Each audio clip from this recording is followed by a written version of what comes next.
Everyone, and thank you for being out here on a chilly night. This is the Board of Selectmen regular meeting, Monday, February 10th, 2025 at 6 p.m. here at Town Hall, 108 Main Street, Falls Village, Connecticut. We are in person and on Zoom. The meeting is now called to order. The agenda, a lot of things came in after our initial agenda. So if I could take these all together and then vote on them rather than one at a time. Additions to the agenda. 7E2. That will be additional funding for the Rec Commission. 7N should be a correction, and it should be DOT notification re Route 7 and Warren Turnpike. Which one is it? That would be N. Okay. Falls Village Right. 2024 grant. Right, but there's actually the DOT notification, Route 7 and Warren Turnpike. 7O is the Connecticut Main Street report.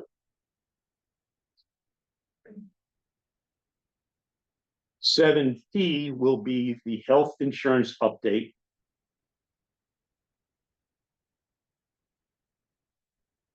7Q will be the governor's proposal for fiscal 26.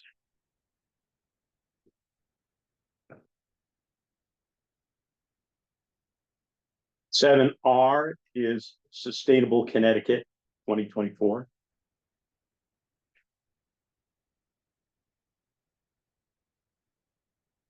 7S is a request for funding relative to the non-recurring capital account environmental from the 35 Railroad Street Committee. 7T is Connecticut DOT railroad crossings. 7U, we will be asking the Board of Finance for a new line, $1,000 for the Northwest Connecticut Transit District.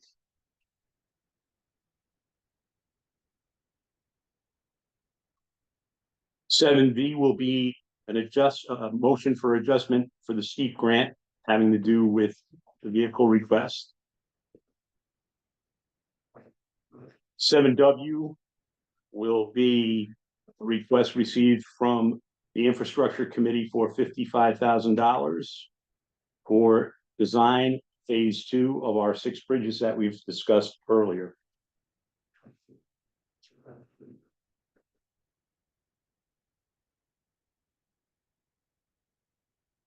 I also have some other motions. 9D will be to act upon the request of the Rec Commission. To recommend it to the Board of Finance. 9E will be the 35 Railroad Street for the septic study. And again, we will be referring that or recommending that, I should say, to the Board of Finance. 9F will be, again, establishing a line for special trips for the Northwest Connecticut Transit District, establishing a new line. 9G will be the steep grant up to $55,000 for the town vehicles. And 9H will be the request for design, $55,000 Cardinal Construction.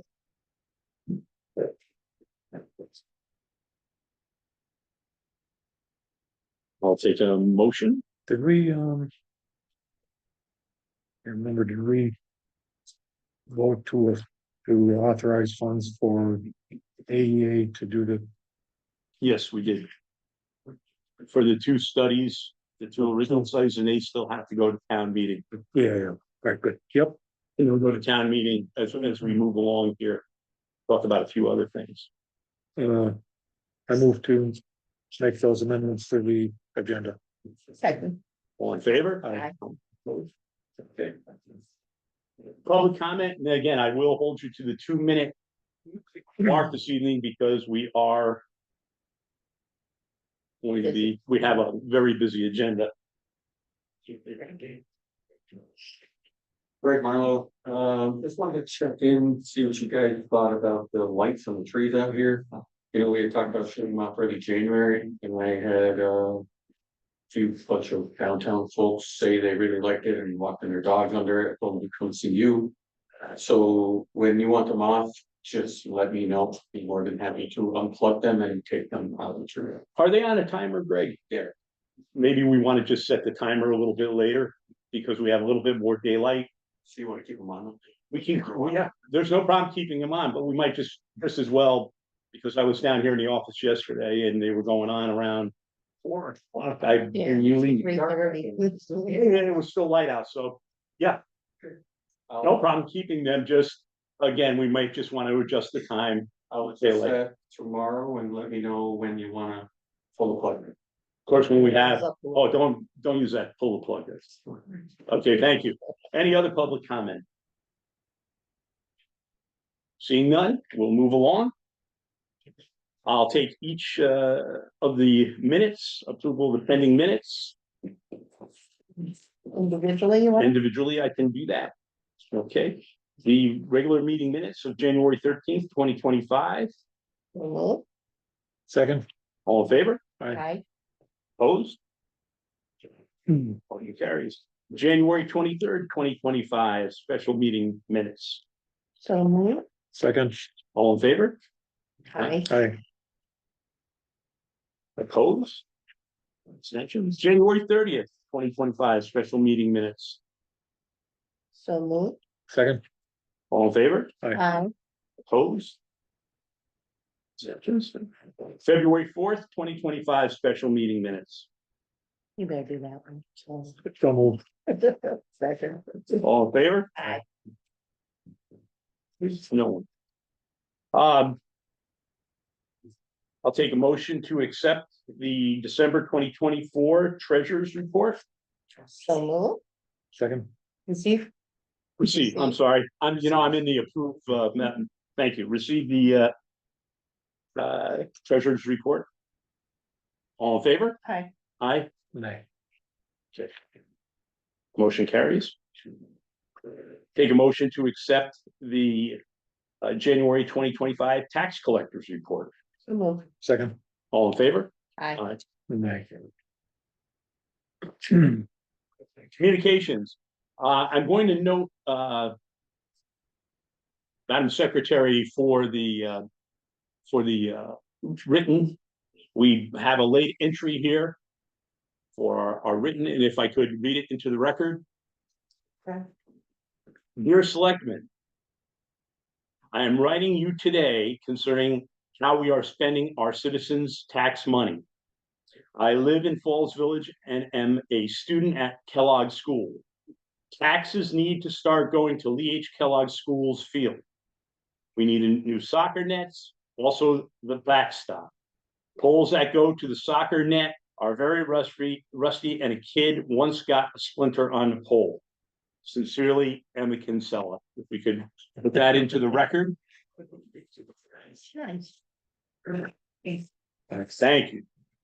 There's a I would picture not, there of it. I would not miss an opportunity to let a student speak to us. Thank you. I do have a number of written communications, but I am going to save them. All those written communications that I have, except for one that we'll read a little bit later on, are the ones that we receive right at budget time requesting monies. So rather than to read them all in their entirety, I'm just going to mention who we received from: Greenwood's Counseling and Referrals, Northwest Connecticut Transit District, Project Sage, the Falls Village Canaan Historical Society, the Gear Senior Community, and the Housatonic Youth Service Bureau. And again, I will collect these letters because we will be receiving more as the weeks go on and as we prepare our upcoming budget. Oral communications, I have none unless either of you do. Okay. The one other that we will put into the record this evening is trade secrets, other written communication. This letter is to advise you on May 16th to the 18th, 2025, Project Sage will hold its 25th annual Trade Secrets fundraiser. The fundraiser provides a significant amount of operating support for our agency services. We greatly appreciate the support received by the town of Falls Village for the event and the work of the agency. On Friday, May 16th, and Saturday, May 17th, garden tours will take place at the estate of Bunny Williams and John Rosselli at one point of Rocks Road. We anticipate that this will result in heavier than average traffic on Route 126 between the hours of 1 and 4 p.m. and on Friday and 9 a.m. and 3 p.m. on Saturday. To ensure the smooth flow of traffic into the site, Project Sage, in coordination with the Falls Village Fire Department, am I correct, Assistant Chief? Will staff the location on Saturday with professionally trained traffic directors as well as providing signage. We are fortunate to have the Falls Village Fire Department to ensure the safety of all our garden tour guests. If you have any questions regarding the event, please contact me via email. Signed, Sarah Gunn, Director of Development.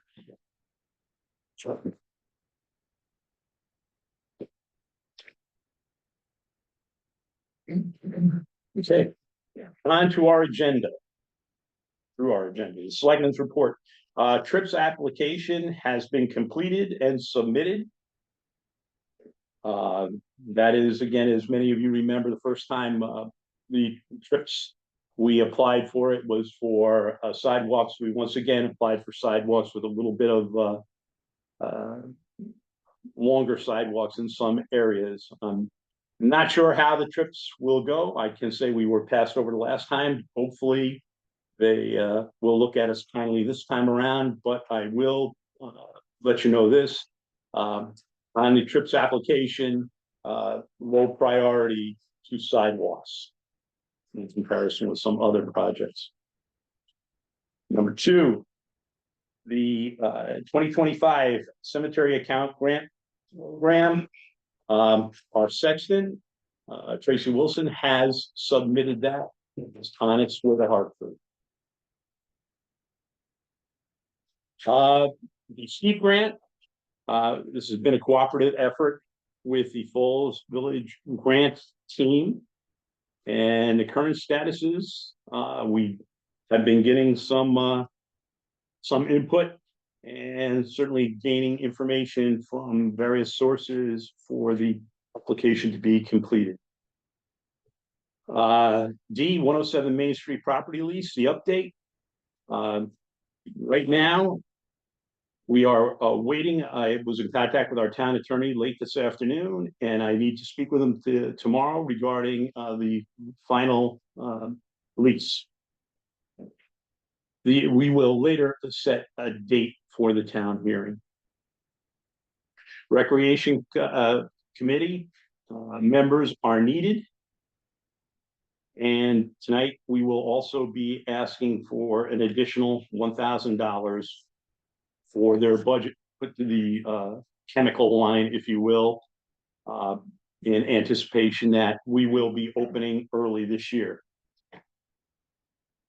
Vision Zero, the speed device, it is still on BB Hill Road, still collecting data.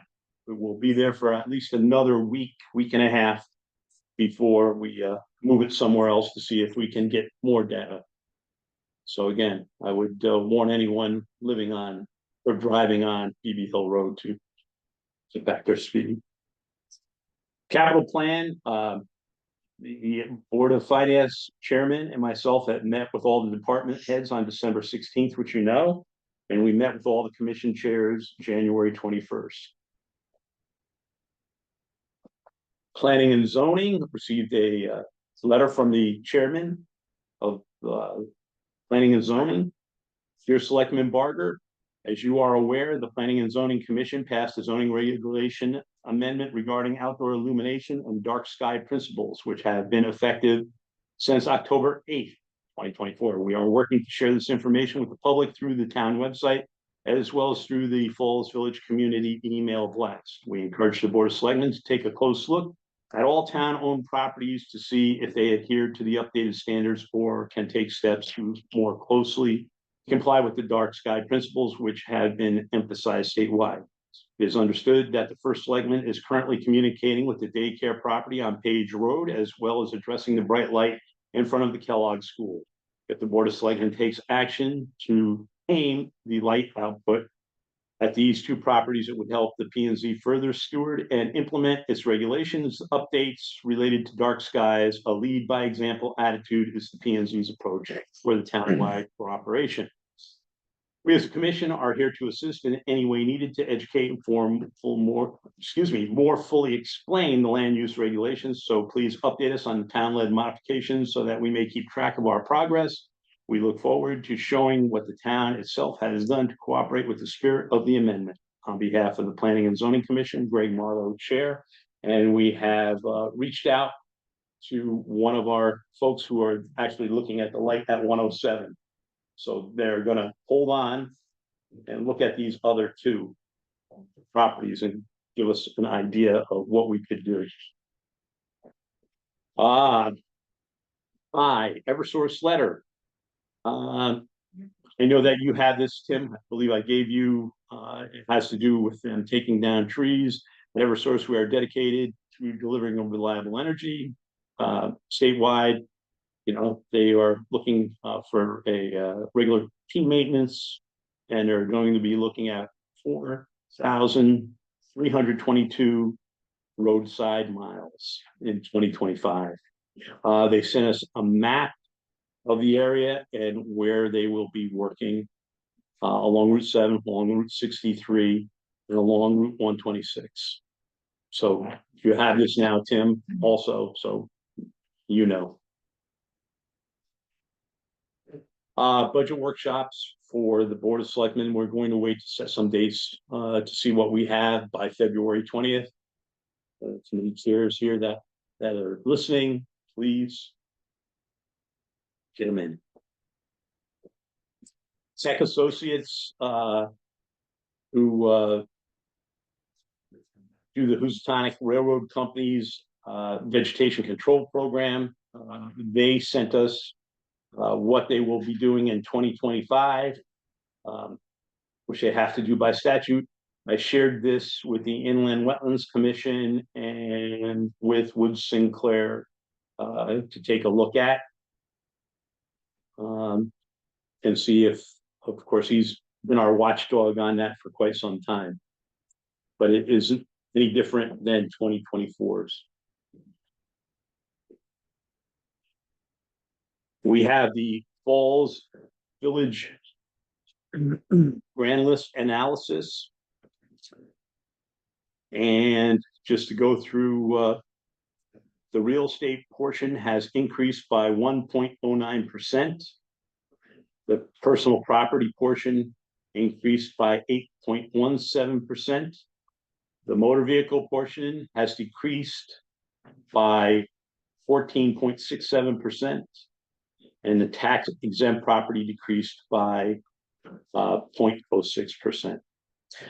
To put some figures with that, the real estate is at $2,252,100.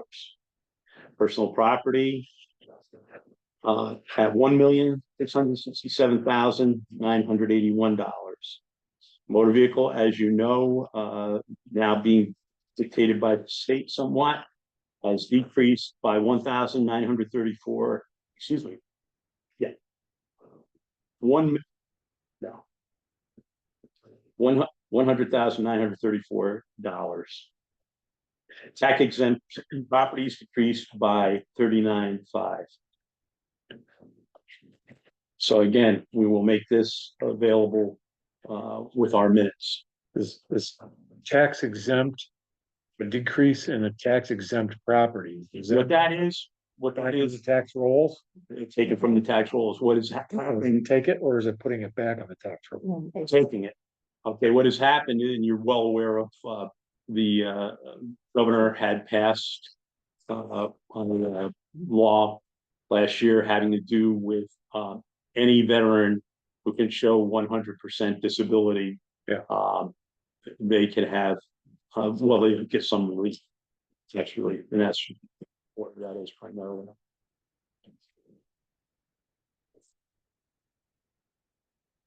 The review of ordinances, we will get those back together. We've done that, and then what we'll do is we'll bring that to town meeting. Then, which I corrected here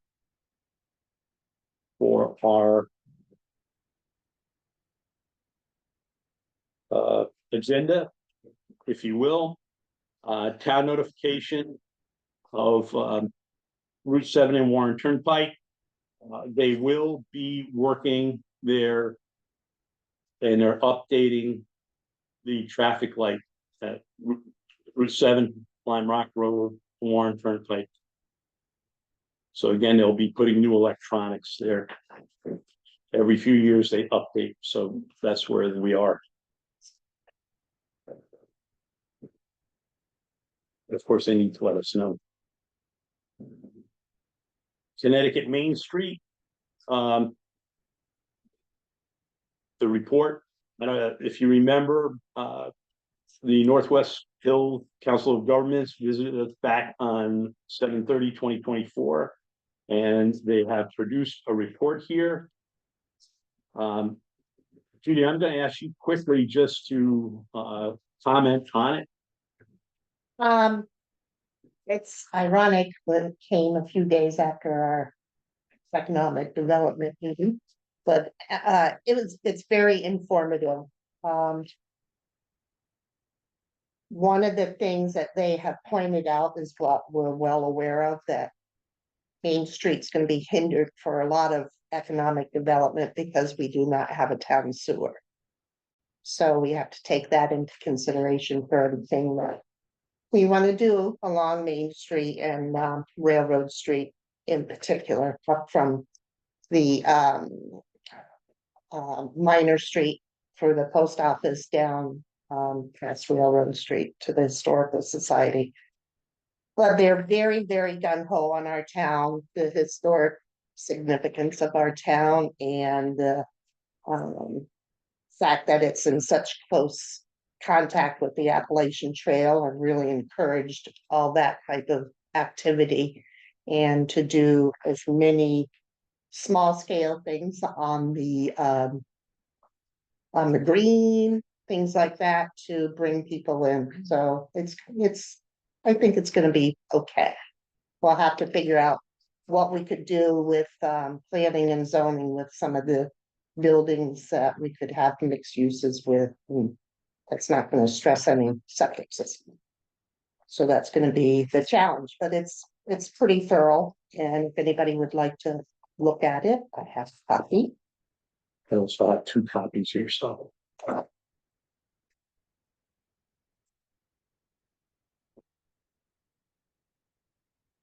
They talked a lot about parking, that we have to take that into consideration, and said it's very walker friendly, which we know. Because you see all the people that walk in. That's right. Okay, thank you, Judy. Mhm. 7P, health insurance update. Well, we've already let the Board of Finance know, but it looks like just read you this part here, the latest annual premium increase is estimated to be between 10 and 12%, with a negative 0.5% adjustment for Litchfield County. As a result, the current range for health insurance increases in Litchfield County will be between 9.5 and 11.5. That'll be important to remember as we go into the budget season here.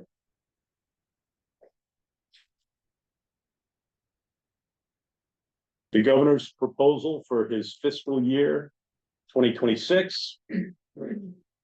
Just to give you some numbers, Okay, and probably this would be the easiest way to describe it. LoCIP remains the same, adult education remains the same, 0. The contribution from the Pequot Mohegan remains the same. Pilot goes up 4.8%. That's payment in lieu of taxes. Town road aid, unfortunately, Tim, remains the same. Motor vehicle reimbursement, 0 across. Municipal grants in aid remains the same. Supplemental revenue sharing remains the same. Our ECS, educational cost sharing, will change by minus 11.6%. That will drop us from $125,752 to $111,115. That's proposed. Again, if you want to go online and see where it's been proposed and so forth, and you look at all the towns, you'll see that there's a number of towns, in particular smaller towns, that have had their ECS cut. We're heading into tough budget time for the state, needless to say. Stable Connecticut, I guess they're always 1 year behind, but they gave us a number of flyers identifying Canaan Falls Village and taking action, making an impact, celebrating success. Sustainable Connecticut. At least they sent us a nice plaque. Request for funding, as I spoke about before, the 35 Railroad Street Sale Committee. An appropriation of up to $5,000 from the Environmental Reserve account for the purpose of septic engineering costs related to the proposed easement for 35 Railroad Street. The number on that particular line, if you're ready, you're ready. 51001426.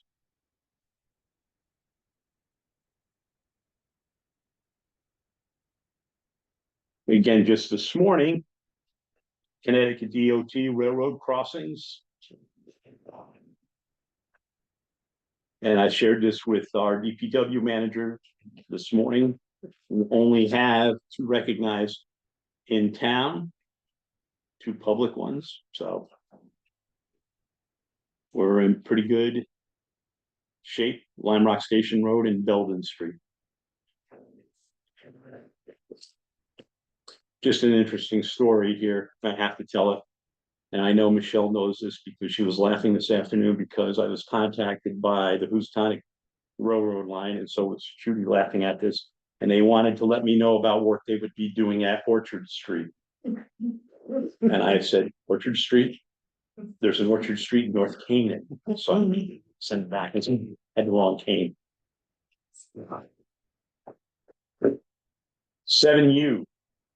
We're going to ask the Board of Finance to establish a new line for the, believe it or not, the Northwest Connecticut Transit District assessed us for $1,000 for rides back in all the way back to 23-24. Now, the reason for this is they were under a different management when they found out that they were in the hole. They were in the hole quite a bit. My understanding, quite frankly, from a number of people, that for a number of years, the Northwest Transit District, Connecticut Transit District, was mismanaged. And now that they're under new management, they're looking for money in errors. So we're going to ask for $1,000 from the Board of Finance, because if we don't pay the $1,000, there will be no future trips on the Northwest Connecticut Transit Plus.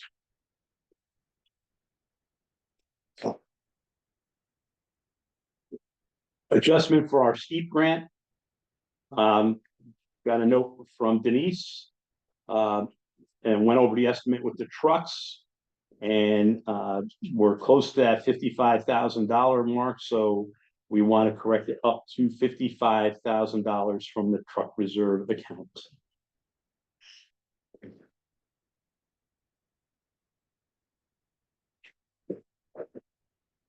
Something we'll be putting in front of the Board of Finance this evening is for request for 55,000 for design for phase 2 for the 6 bridges in town. Chris, if you'd like to speak to that. Sure,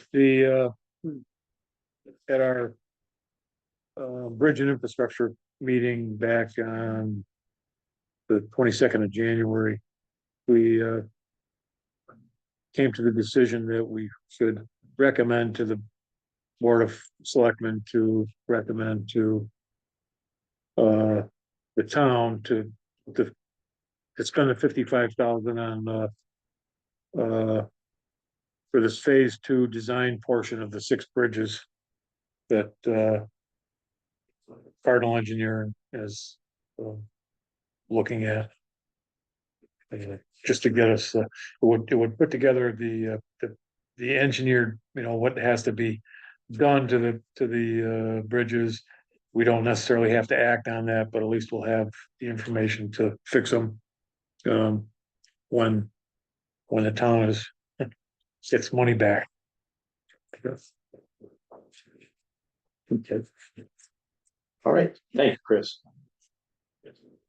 Now we're to old business, 35 Railroad Street. This is the second letter. The third letter I'll be reading in. I had planned it to be the second, but I got that other entry, and so it makes it third. This is an update for 35 Railroad Street. Dear Ms. Vale of Falls Village Selectmen, thank you for reaching out regarding 35 Railroad Street property. After much thought and review of the project's financial outlook over the past 19 months, I regret that we must consider our original offer of $300,000 expired. We are withdrawing our proposal to purchase the old firehouse. The market conditions and financial landscape have changed dramatically since we made our initial proposal in July 2023. During this extended period, construction costs have risen significantly and interest rates have created a very different investment climate. While we originally anticipated challenges like the septic system and parking lot requirements, estimated at $100,000 in upfront costs, the lengthy timeline has fundamentally altered the project's viability. Despite our good faith efforts to find common ground through negotiations with the town, the combination of these increased costs and changed market conditions means we can no longer justify moving forward with the project as envisioned. Although we cannot proceed under these circumstances, we remain willing to help the town in whatever way we can. We've gathered valuable information about the property during our assessment period, including architects, general contractors, real estate agents, and small business advisors. We would be happy to share these contacts with what we have learned with the town or any future buyers to help move this important project forward. It was really difficult for us to walk away from this project, and we are sorry it did not work out. We want to thank the town and all those who voted in support of our project for giving us this opportunity. We continue to believe in the potential of this property and sincerely hope the town finds the right buyer to bring it back to life. Best regards, James Gillespie. I think I have a letter for each of you. Okay, that one already. I'm sorry. You need one? I got a whole list I'm gonna need. Okay. Good. There's that. So we move on.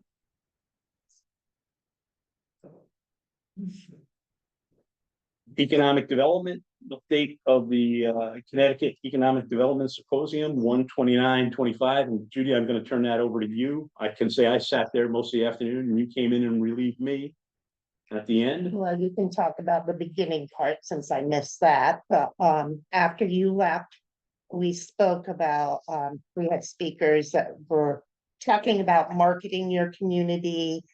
And it was the Main Street group that spoke as well on making the best of your Main Street. And they talked a lot about brownfields that really don't apply to us. So there was a few things there that kind of hurt my interest, but for the most part, that wasn't really relevant to us. And then business resources. So it was very interesting. If anybody's never been to that brewery in Winston, I highly recommend it. I didn't have anything to drink, but their food was delicious. And it was a really good networking experience. Sorry you couldn't make it, Chris, Yeah. because there was some great Yeah. food there. There was some great food. Nice environment. But I'm gonna pass these along to Judy for dissemination. Because we're looking, again, they give us some parameters in which to deal with economic development groups and so on, and putting one together. So again, Judy, I'm going to leave these in your hands. Okay. Thank you. Affordable Housing Planning Task Force. I'm going to ask, look into the crowd this evening and ask online. I am looking for people to volunteer to put this together to finally form a group. I know I've been reached out by several people have reached out to me, I should say more correctly, who are very, very much interested in it. And I just like to read something from the Lakeville Journal, this week's Lakeville Journal. And it really hits home. And it's a letter to the editor. And it says, appreciating Lakeville Hose Company and volunteer ambulance service. Now, the Riva family had a fire over at their home in Lakeville, a chimney fire, I believe. And some damage was done. But I think this really hits home when we're starting to talk about affordable housing. And it says, and this is from Bob and Charmaine Riva, who we all sort of know. After our incident, it just reconfirmed why, as a community, we need to work hard and to make it a priority to develop affordable housing for our EMTs, fire personnel, and others in our community. We need these volunteers residing in our town. So I will leave us with that. And again, I am appealing. I know that people, their time is valuable, but this is also valuable for this town. Get your name down there. Wi-Fi at the transfer station. I just got an update when I walked in here. CEN wants a little bit more information from us. That's the Connecticut Education Network, and that's who we'll be looking at. Cobble Road Culvert and Bridge update. I have filed for an extension with the state, which keeps our $400,000 still in the bank for us. We just need to come up with the other 400,000. Town Green ice rink. After discussing the ice rink with our DPW manager, and not to lay it all on him, there was some concern about the grass underneath it leaching, the water leaching out. I think we would be better by going to the rec commission in the future, all right, because this would certainly fall under rec, and saying to them where the best place would be. It's a great idea, but again, just somewhat concerned with destroying the green at some level. I would look for us to have a bigger plan for town farm. So the individuals who might be involved and very interested in doing such a thing, I think it's very well worth doing, and maybe we can even get some of them to serve on the rec commission because we need people there. So again, daycare water testing update. We are just looking at when we might be able to close out with the present company we have, and might be able to employ the other one, but we're looking at a substantial cost saving here. Tax rebates and consideration of approval suspensions list. I only have one, and that is First Light Power. And I'll be signing off on this evening. This will be a grand total of $87,724.45. The reason being, they paid us twice. An ACH, correct? ACH. They paid us twice. Now, although I'd love to keep I'd love to keep that money, but we do have to retire it. What's the number? 87 what? 87,724.45. Thank you. Don't forget the 45 cents. I wasn't there. Everybody's. Okay, and again, I'd love to keep the money, but We can't. reject it, but let's keep it. um. 107 Main Street. I'd like to look at, we need to set a date 15 days out, then 5 days out, so that can be announced properly.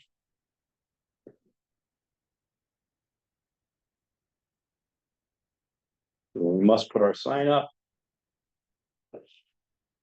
So.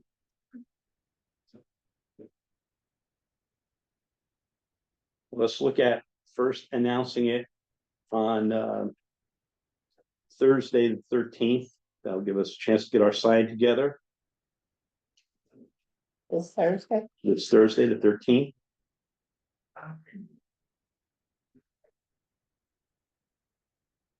So let's count 1, 2, 3, 4, 5, 6, 7, 8, 9, 10, 11, 12, 13, 14, 15 brings us to 28. So 15 days, that's so we can announce it to 13. Correct. Mhm. And then count back 5. Has to be the 24th. Or 23rd, 22nd, Saturday. So, does it have to be a particular time or anything? No, it just has to appear to paper. 24th doesn't work. 24th would work. That will be 1 day, 2 days, 3 days. Kind of thing. Actually, I would rather do it the 21st. No more than 15, no less than 5. So let's do it the 21st. 6 o'clock. No, not for the meeting. For the announcement. Oh, And we'll look at having the meeting on. Was everybody looking the 25th? But do we have any other meetings? I don't think so, do we? I don't have anything on my, the 25th, Double check that. Tuesday.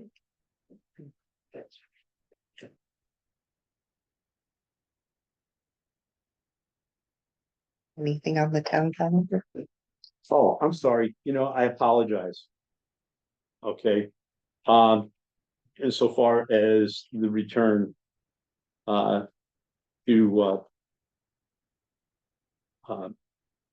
First Light, I'll take that's under new business. I will take a motion on that Oh, for first light? for First Light. I glossed right over it. I apologize. Okay, so move. second. All in favor? Aye. Right. Opposed? Okay, motion carries. For the meeting, being announced on the 13th. And again, the 21st for 107. Should say not meeting, but hearing. And then finally, a meeting on the 25th.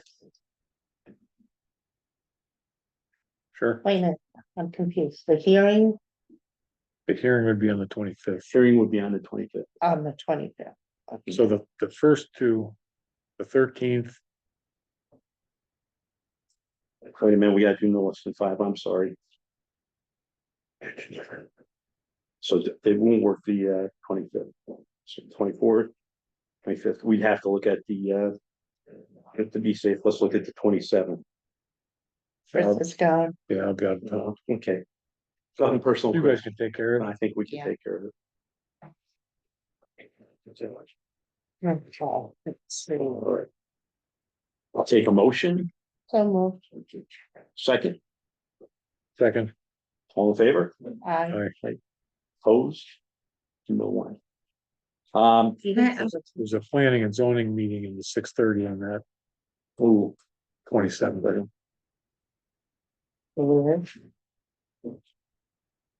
uh, okay, How long will it take? the meeting should not be, we should be able to run the meeting at 6 o'clock. Or we can run it at 5:30.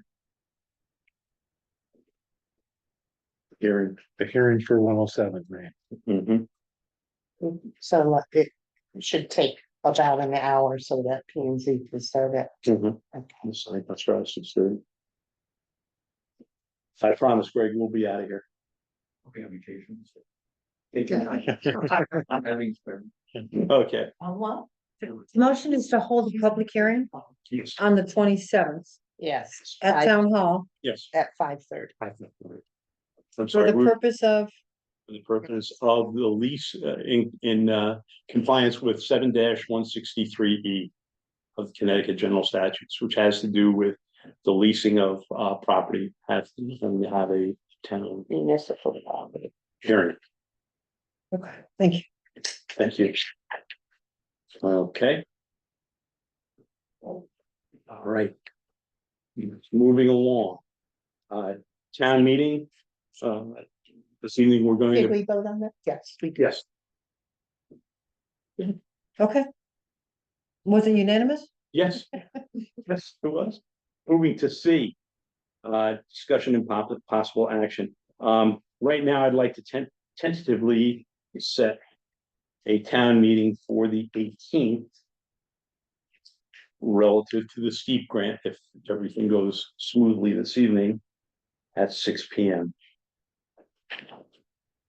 So move. Second, All in favor? I, Okay, They'll be here? that will be here once again. And that will be, actually, both of those meetings will be in person. Okay. We need to reach out to our registrar of voters regarding that. So everyone's checked at the door. Okay, moving along. Again, been an action-packed agenda.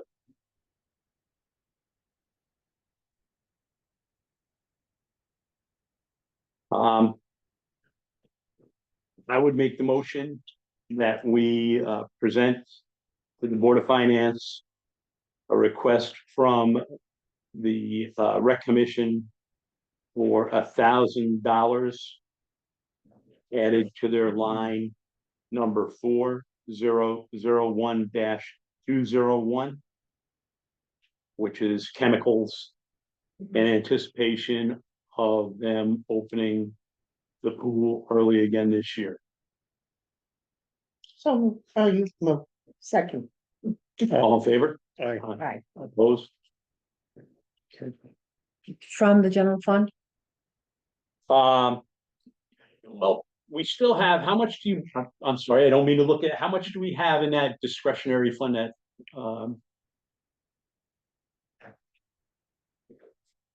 You mean the Board of Finance? Board of Finance, yes. The, Well, over 10,000. Yeah, I was Yeah. gonna say, it's well over Yeah. 10,000. well over 10,000? Okay, so I'm going to ask you for 1,000 of that From the general fund. from the general fund. So that's where it'll become, so you knew that was coming anyhow. It's on my file here. Okay.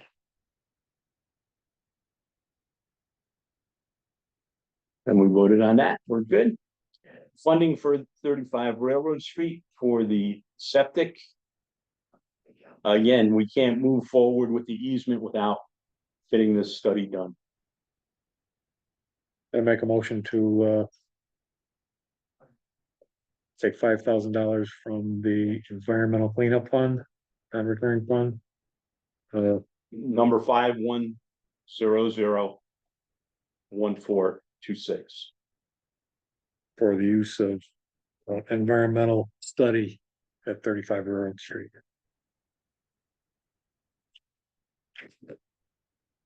I'll second that.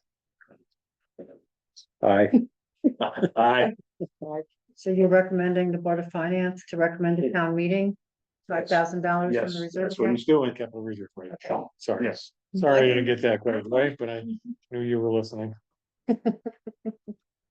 All set, thank you. Something else we'll be asking the Board of Finance again for, and this would be, to add an additional line to social services for $1,000 for the Northwest Connecticut Transit District. That new line would be 1019-ST-461. Now, again, to explain this at length, the transit district is under new management. They have been mismanaged for a number of years. They are going back to the year 23, 24 and assessing everyone, all right, in our Northwest Connecticut Transit District. If we don't fund this $1,000, there will be no future trips, special trips from the Northwest Connecticut Transit District.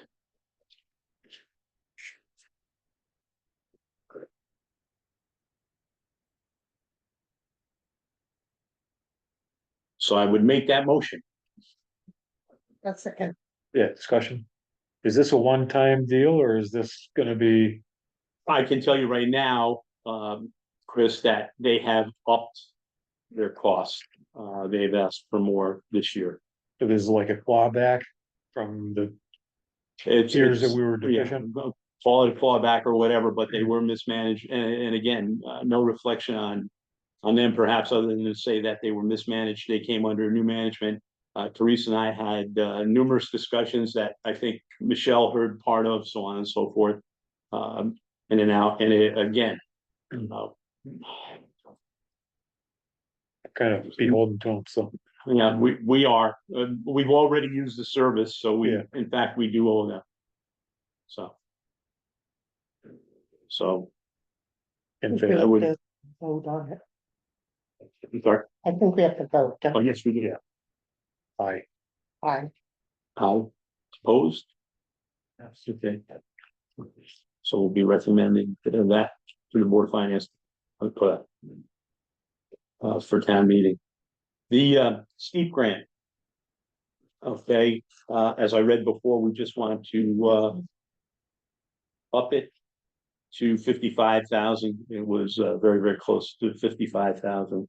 So the verbiage should go to the Board of Finance this evening, $55,000 out of the truck reserve account. It's a motion for that. Second, All in favor? Aye. And last but not least, and I'll let Chris speak to this because he is our resident expert on this. yeah, the Again. solar project, we kind of. Oh, no. Wait a minute, what was it? The No. design of 55. All right. For the design, $55,000 for the Different. design. regard, cardinal design. Or, okay, so that was, yeah, back to, the assessment of the 6 bridges in town that need different, that are in different condition, Different stages of levels of disrepair. Yeah, I think that that's need to be worked on. 55,000 enters us into the phase 2 of Cardinal Engineering from Cardinal Engineering, which includes design for the 6 bridges to be repaired. I guess I think it's important to say here with the bridges, okay, they are in various stages of disrepair. The design work and so forth, when they do it, if I understand correctly, they can do all that design work. It'll be put on a shelf, so to speak. it could be, or we can act on it immediately. Right. But it has no expiration date. Right. Okay. So we're going to recommend to the Board of Finance to recommend to town meeting. $55,000 from the general fund for the bridge design phase 2. There's 16,900 in the capital reserve for bridges. Might not be a bad idea to leave that there in case we get a flood or something. Okay. Don't say that. Tim needs it. At least if we get, at least if we have a flood, there are actually some grants I could apply. Okay, So you make. that's your I make that motion, motion, yeah. A second. all in favor? Aye. Okay. Now, Chris, I'll move on to No. number 10. Okay, Oh, so- with the steep grants going on, we kind of let the solar project committee still kind of on a back burner. Bridge and infrastructure, we met on the 25th, and we talked about that the 6 bridges and kind of a discussion on the culvert at Cabo Road, the replacement there. We really haven't, as a committee, come up with any recommendations for that. We're still in some pretty good debate though, not them? On that, so, Brainstorming. yeah, brainstorming. Debate discussion.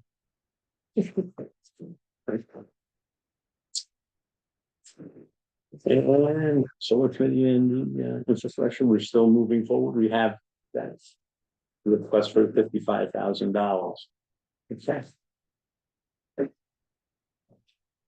think I should be able to wrap this up by 7 for everyone. I don't have any other business to come before the board right now. Any public comment? And I will hold you to the 2 minutes only. Because I know we're, I have 2 questions.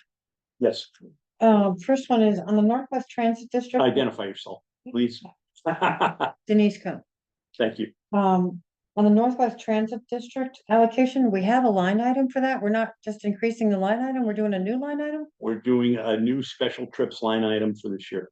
I missed this. That's why we have ST. Okay.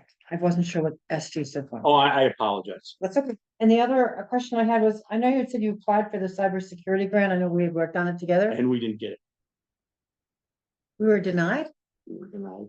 Now, subsequently from Demas, Region 5. There's going to be another round of that.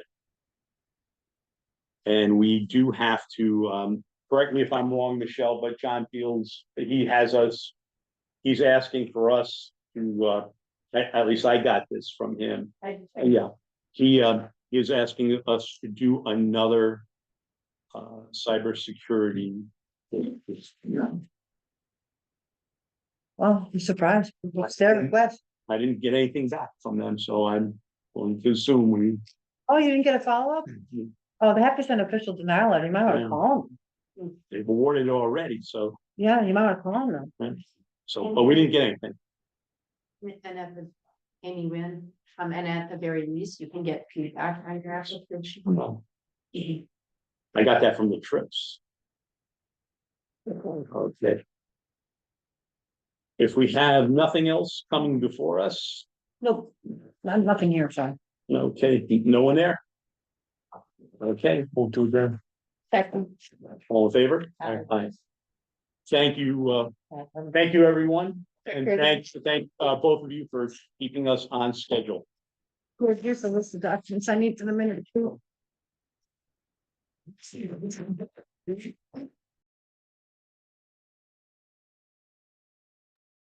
I mean, everything about them that they were trying to.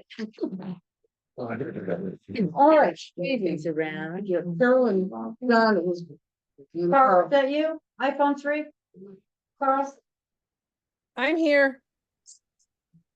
Thank you. Carl. Carl, is that you? I'm here, yes. Okay. And I'm here, it's John Steinis. Done. Okay. So Carl is there? Yes, ma'am.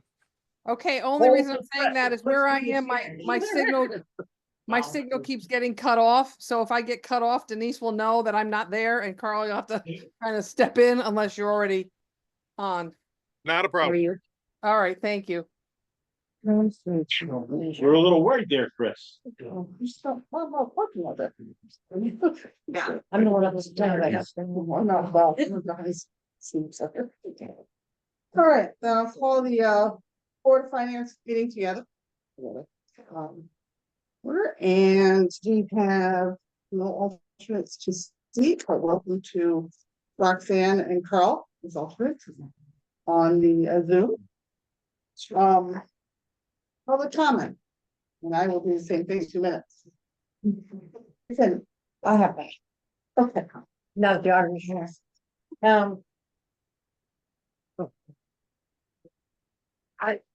I am not a member of the Board of Finance, first of all, just, that's gonna, I'm the recording secretary, this is as a taxpayer. I know when you guys do the audit, you don't review any of the reports that come to the Board of Finance throughout the year. That's not part of your job, I understand. But there was a lot of struggle with the financial reporting last year.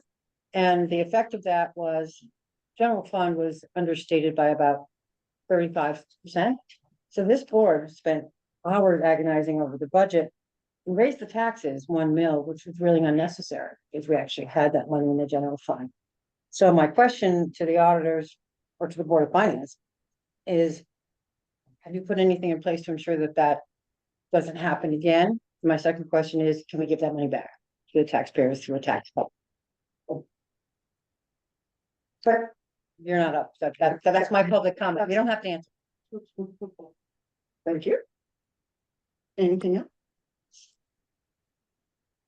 Oh, anything on there? All right, so we're gonna move on to agenda amendments, the agenda, and we have a number of them, so I will start walking through and we'll see how You don't have to like. I'm not do gonna go through the whole thing, I'm going to give a summary if that's okay with the secretary. All right. So we're gonna start with 10C. On our agenda will be to consider the rec commission request.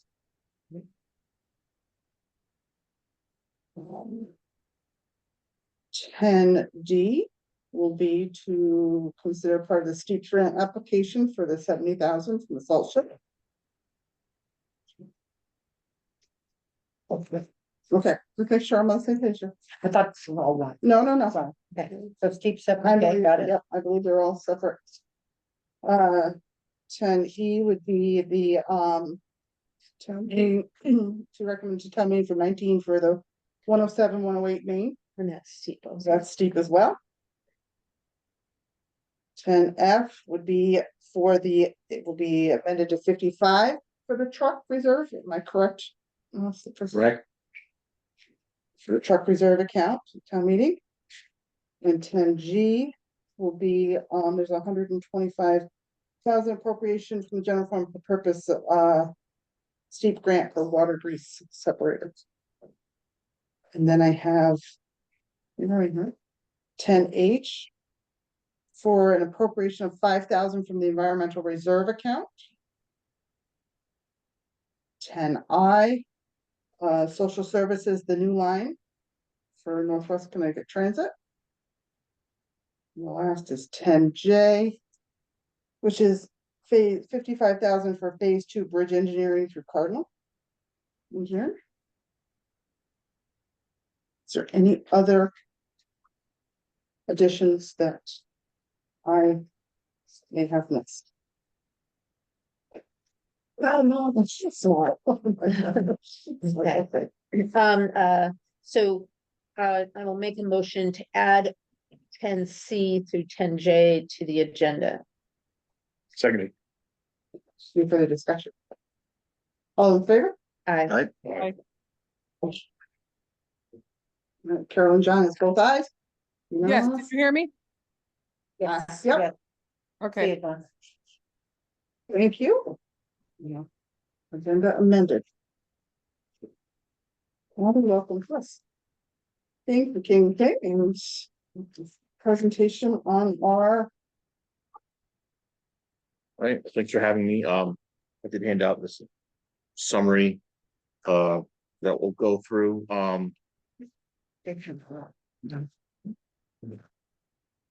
Is it online anywhere? There's 2 members of the Board of Finance. No, I usually do email in advance, and I didn't. If you have it in email, we could email it to him. I, You scan it? What's different? What is he referring to? Cause I have, It's a summary document, very different from what the audit. different from the draft? Yes. Oh, it's a okay. summary. Michelle's going to scan it and email it, Okay, sounds good. Thank you. and let Chris start talking, if that's okay with Carol and Don, or That's or we fine can with, hold off. yeah. Well, I'll have questions, I'm sure, but go ahead. normal practice is I email it so that you can send it out, and then I didn't this time, and it would have been helpful. So I start with this audit overview, and we do these a lot and do them every year. I try to make them it's a little bit different. So I wanted to let you know what's happening with us, what we see is happening with you. So in our firm, we did an upgrade. But we implemented the newest version of our auditing software. That's the backbone of what we follow. So it did require us to spend more time in our audits this year to put in more hours. But we do think that that helps us and helps guide us in the right directions.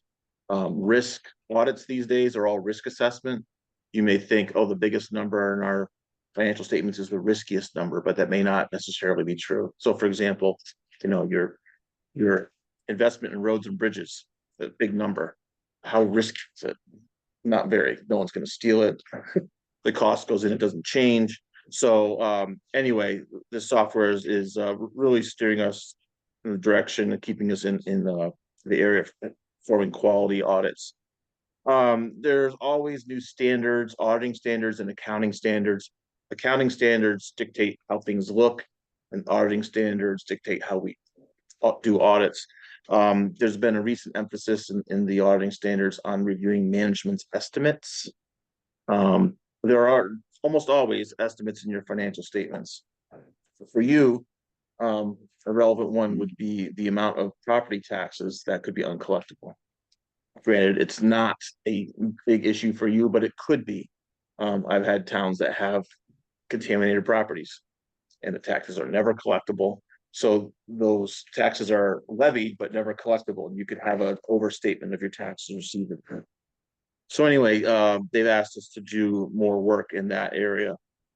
And then for you, from your perspective, well, you have a first-time treasurer going through the audit process, and you also have new software. So it's one of the new things I'm learning. Then I go into the audit sections. The core audit, it has the audit report, then it has a summarized management discussion and analysis, which is narrative that we get from the town, and it will have bullet points on what impacted the results. Did you build a new bridge? Did you have a revow? Things like that. Then it's followed by three sets of financial statements. They're called the basic financial statements, but those are the high level summary, followed by notes, which give more detail. Then behind the notes, there's even more detailed financial statements. The deeper you go, the more detail you get. And then we also have a state single audit, which is a compliance audit on your state funds. You may see that if you looked at it closely, that some of your grants are not on there. You may have some federally sourced grants, particularly for education. This state single audit is on state source grants, not grants that pass through the state that originate at the federal government. And finally, one section that you really don't ever see is the Board of Education. It's called EFS. They have an electronic financial system. They report stream to the State Department of Education. And the State Department of Education has a checklist of procedures that they send out to us every year. And we test the Board of Ed's reporting upstream into the State Department of Education. That report goes to the superintendent. So that's when we generally don't see. Right. I mean, honestly, the report, it's a letter, page and a half or so long. But it says we compared the internal reporting to what was reported upstream to the Department of Ed, because Department of Ed doesn't know if the numbers they're getting are good or not. So then I have a we go into the financial report highlights. I always index it, well, let's say Debbie put a lot of this together. Debbie's sick today. She's been sick quite a bit. Well, not quite a bit, but you know, people are getting sick and just not recovering. But she put together a lot of this for me. It starts with the unmodified opinions. That's a good, clean opinion. Granted, 99% of the audits, town audits in the state are unmodified or clean opinions. Then after that, I mentioned you have multiple sets of financial statements. These government-wide financial statements, you got to be careful when you look at them because they're all the funds collapsed into one column. They also include appreciation of your roads and bridges and highway vehicles. And I know that you don't use that for budgeting. So, and those numbers are often a lot bigger. So those first few pages, government-wide, a lot of times town government doesn't spend a whole lot of time on those pages. But right after that, page 13, that's where we get into the fund financial statements. And it shows your general fund. It also had the ARPA fund, but as that balance of that ARPA grant has gone down, it's moved from the front section to the back section, the more detailed section. Fund balance, I know there was a lot of discussion about fund balance. We read your minutes. So we have here your positive unassigned fund balances, 1,105,900. So there are different categories of fund balance, and we're going to get into that in a page or two. But unassigned is generally what's available. It hasn't been spoken for either to fund the budget, or sometimes it's set aside for capital projects. Sometimes it's restricted leftover money from a grant. But anyway, unassigned is what's available to you. So that was 18.5% of your general fund expenditures. There's a couple benchmarks. One that I don't have on here is the rating agencies. They recommend 12 to 15% of your annual expenditures.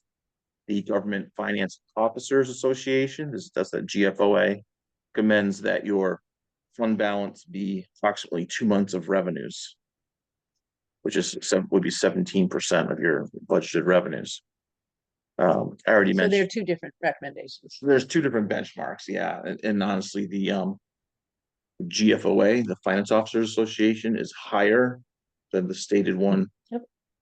For the rating agencies, and the rating agencies have been trending up, although they haven't moved for a while. Yeah, it used to be 10 to something. And before that was like 8 to 10. Yeah. Then 10 to 12, 12 to 15. Now it's 12 to 15. Just keeps trending up. I also reference here your long-term liabilities. You don't have that many long-term liabilities, but you do have some debt. You could see it there. You'll see how much is payable in the next 5 years, and then in 5-year increments after that. So then the next page is fund balance. So I don't know if the scanned email came in color, but for those of us who are alive, the blue, that's your unassigned. And you can also see the various pots of the various categories. Like you have unassigned, you also have a fair amount of committed money.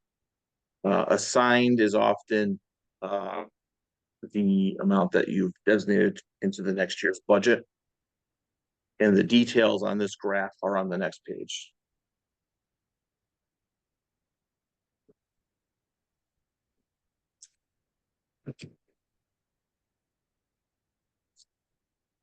Specifically for the budgeted, the audited year.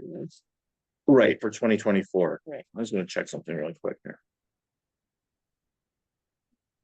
That's right, that cemetery maintenance is that other, Yeah, it's about 30,000 or so. yeah, 33,000. Wow, this committed. Yeah, so the reason that the committed is much higher on the chart is that's just all the governmental funds. So it includes your capital projects fund, which is almost $1 million. So that's the colorful page includes all the funds, not just general fund. That's the reserve funds as well. Right. Yeah. And that does tie into this detail that I have. It's versus detail for fund balances. That's your general fund, and then all the other funds, which includes reserve. So major, non-major, just to quick refresher. It's just a mathematical calculation. If a fund isn't large enough on its own, then it goes into the non-major column. They're all in the back. Now, if you had your capital reserves in one fund, it would clearly be a major fund. But you have historically treated all your capital reserves as individual funds, so none of them individually make a major fund. Okay. And so I will say that you are different than most other towns. In that you have, instead of having a capital reserve with a bunch of projects within it, you have a fund For each reserve. Separate projects. And I'm told that it's because many, many years ago, before my time, I think there was a problem keeping the balances separate. Do you see that as being a better option or 6-1 that doesn't the other? It's funny, it makes, you have so many reserve funds. Yes, we do. It's a whole page. Yeah, it's. You have three, I think you have 3 pages. Well, it's either that or you're gonna separate it into classes or whatever. One or the other.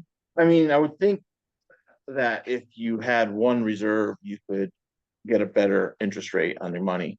You know, have it all in one, put it in stiff at the state and get, which was getting 5% last year. And So- just track them by class. Right. It's doable. It takes a really good monitoring within an Excel and such. I've seen it go bad. I've seen it go bad. I've done it with hospitals before. Yeah. The only thing is just worth mentioning again here, which we know a little bit of the history. This was way back in the 90s why they set it up this way for transparency, so they would know, I know I had this much for this much for that, this much for the other thing, the non-recurring capital funds. But I know that was the history of it. Maybe we're in a new era. Yeah, and again, we never made it a recommendation. We're not saying it's wrong, but what we see is sometimes in lieu of all those funds, there'll be a schedule in the back that says, oh, our capital project fund has 900,000 in it, and these are the projects, and it goes across in rows. And I could send you, I'm sure I could find a town and send it if you're interested, but. We would, and actually I'd be interested, because our goal is to do a capital plan for next year. Yeah, I mean, a so- true plan versus we have the funds that are targeted for it, but we want a plan. Yeah, and that sets goals. That's a Yeah, potential yeah. percent goals. 25, 26, 26, 27. Yeah. Right, but also, if we can get a better interest Yeah, no, return, that's a good thing too. Because we're now seeing people get interest where they never, for years, there's been no interest, and Yeah, now now just, seen some ARPA funds that have made $200,000 of interest, Yeah, for some reason, the east side of the state, there was like auditors over there, and they did them all, they all have these charts. So all the east side of the state, all these towns have a chart in the back listing out all their capital project funds, so I can get you some examples how they do it. Other people, the west side of the state, they didn't have that extra schedule. They just lumped it all in and tracked it internally.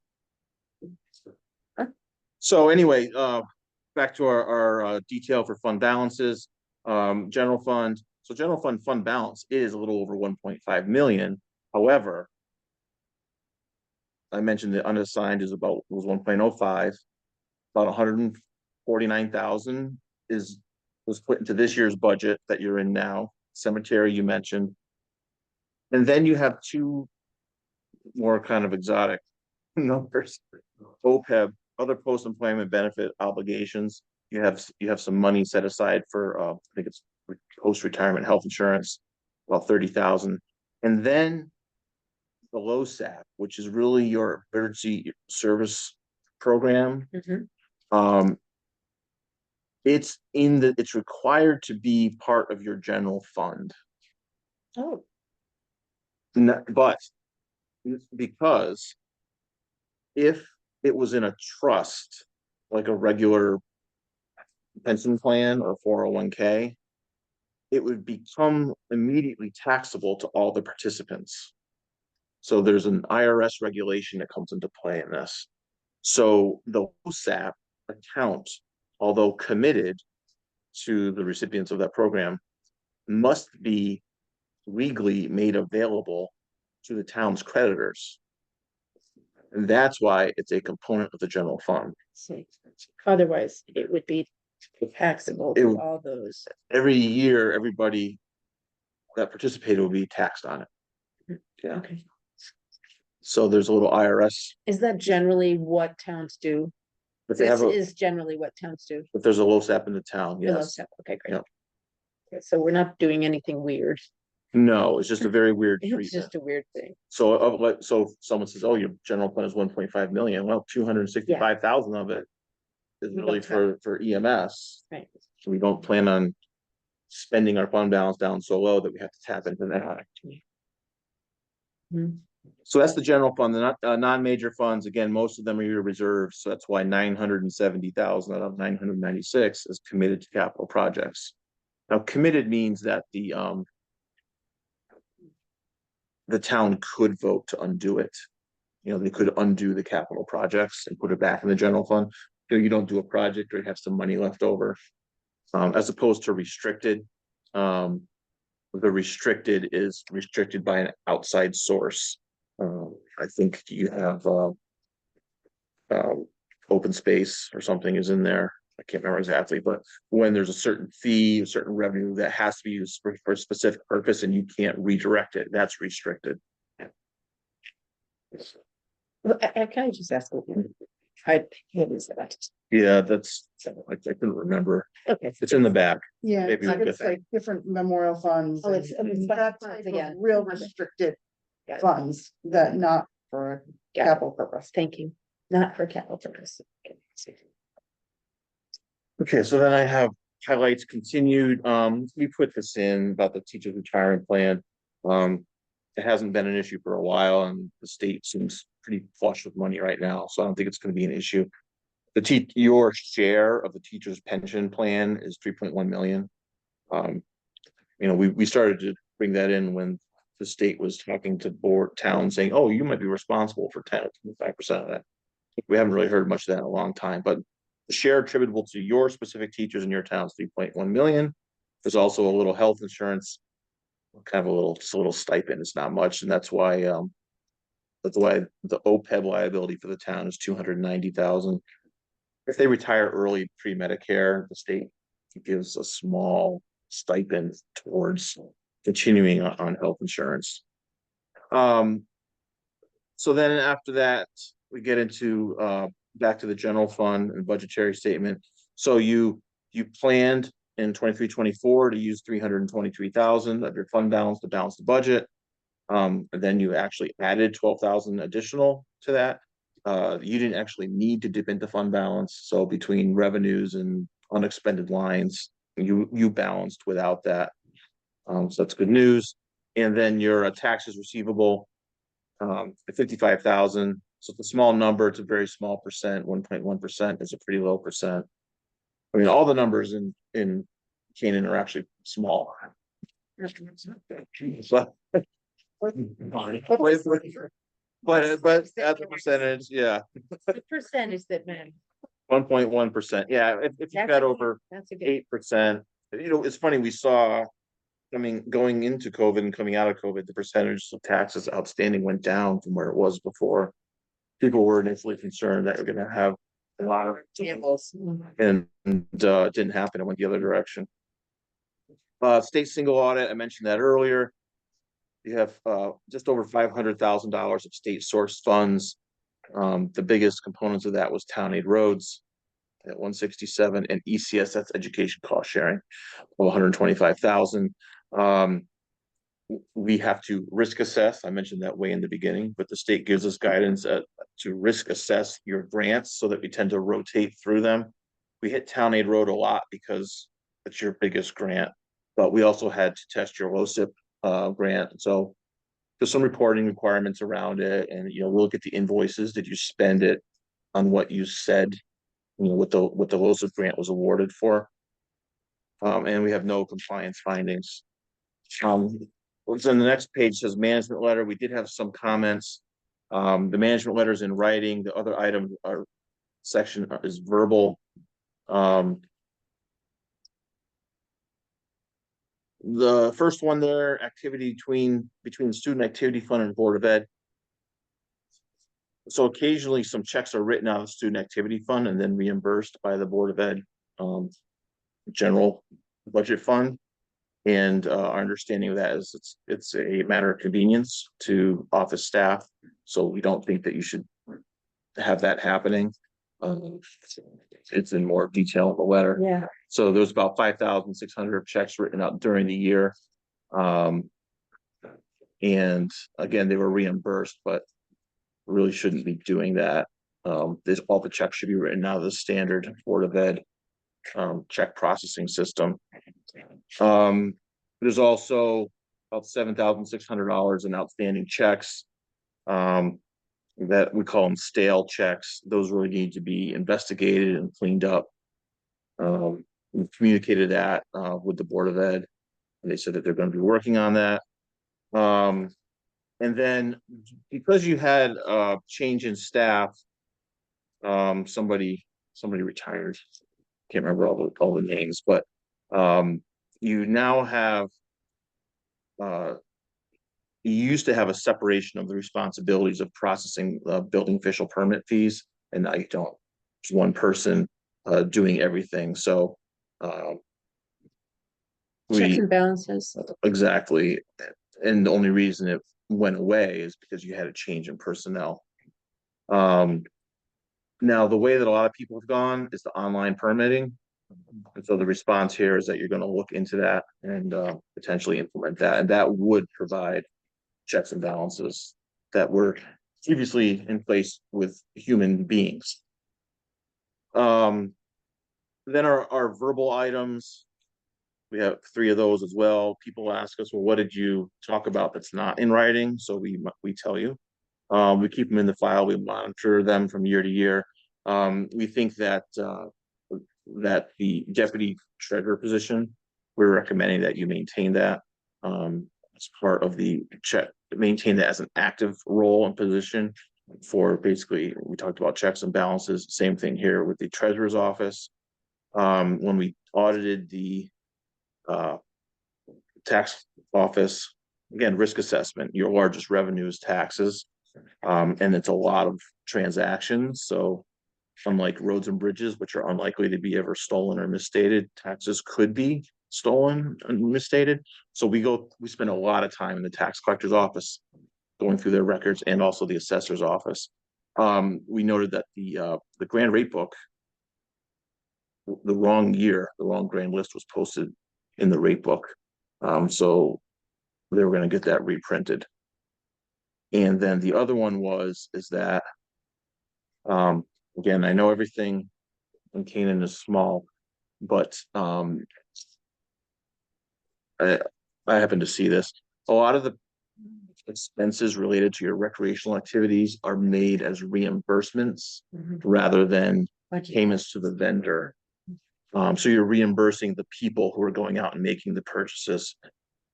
So there's a very small risk you're paying some sales tax. Okay, it's going to be minimal, but you shouldn't be paying sales tax. But probably at least 15 years ago, we had a town audit where we saw a lot of, and I'm not accusing this, saying this is going to happen, but a prevention. There was a recreation person who was trying to get reimbursed for everything, and the finance director and I were pushing against it, and we got it reduced so that more planning had to be done. Extreme example, a bus. Like, how does a rec director not know they need a bus today? And they're paying for the bus out of their own thing.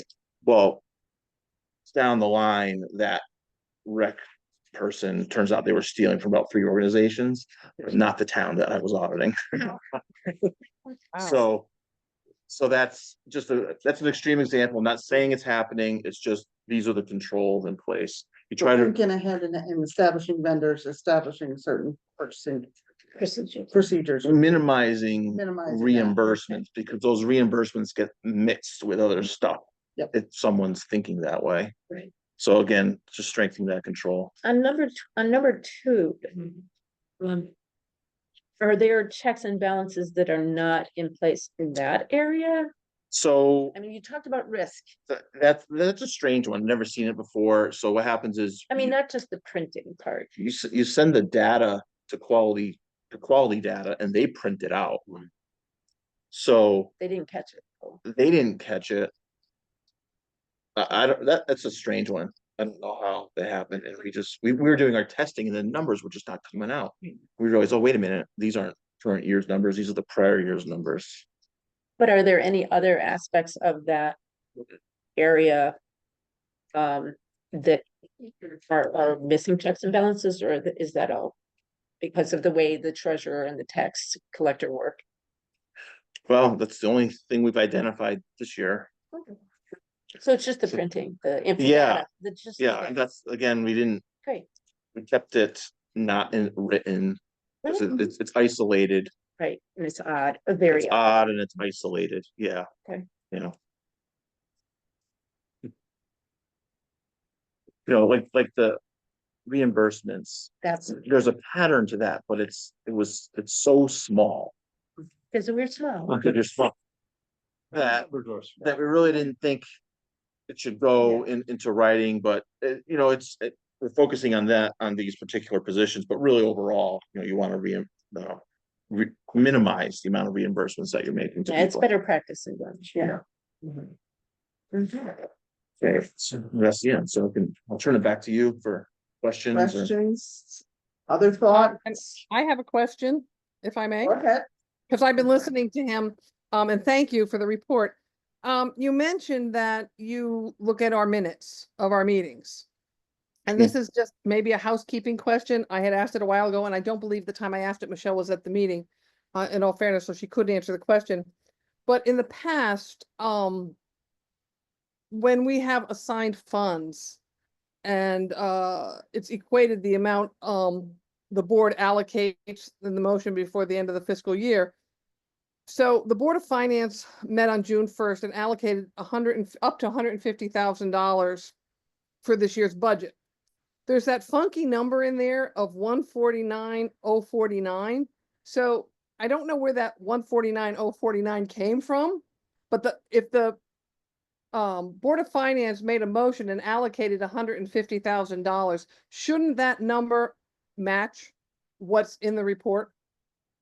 I know it's a minimal amount of money in the scheme of things, but we allocated $150,000. And if you go back to the minutes, I think it was June. Then there's the number comes in at 149,049. I just want to know how that happened and why. I mean, is that just a housekeeping issue, something that's just an oversight? Shouldn't they? It's a Michelle question, or? I think it was. Michelle wasn't at the meeting, so I don't understand how she came. If we allocated $150,000 and she only allocated 149,049, where did that number come from? It's in how the expenses and the taxes come together. That's the number that we were short. So you allocated up to 150,000, and that's what you needed to balance your revenue and your expenses For the fiscal year. for the fiscal year. So our motion was to allocate up to 150,000. We had only a round number at that time because not everything, all the books hadn't been closed or anything, but we had estimated based on what Michelle had told us. The number was going to be, the ballpark was 150. So I guess I guess, and it might be just a matter of language saying up to $150,000, but we actually allocated $150,000. To me, that's a gray area there because my understanding is that should be $150,000. I'm not complaining. I just want to try to understand it, but that number changed. So I don't know where that message.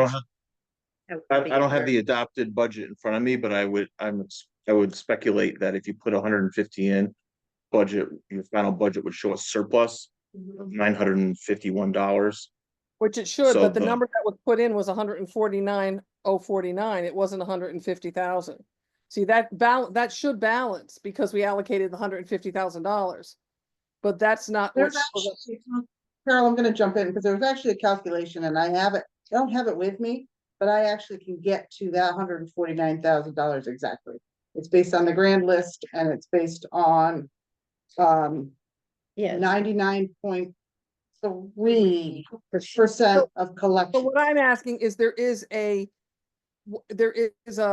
what's the word I want? When I use the term liberty, for Michelle to say, okay, I only need the X number of dollars. She doesn't have to go to that $150,000, even though we allocated that. She just has to take it so that it balances. Am I asking the right question? Anybody? Because I'm trying to understand it. I thought we had to have that number put in there. That's just my question. Once we make a decision to allocate that amount of money. When Can't, I put the report into balance or stuff, I can't show a surplus of a certain amount. Right. It's the expenses to the revenue, I That's why we said up to 150,000, because she can't show a surplus for the net in the budget that we approve. okay. I think I So, understand. so it's, I'm not sure if I do. I'm actually looking at the meeting minutes But it for says up June. to. It says up to.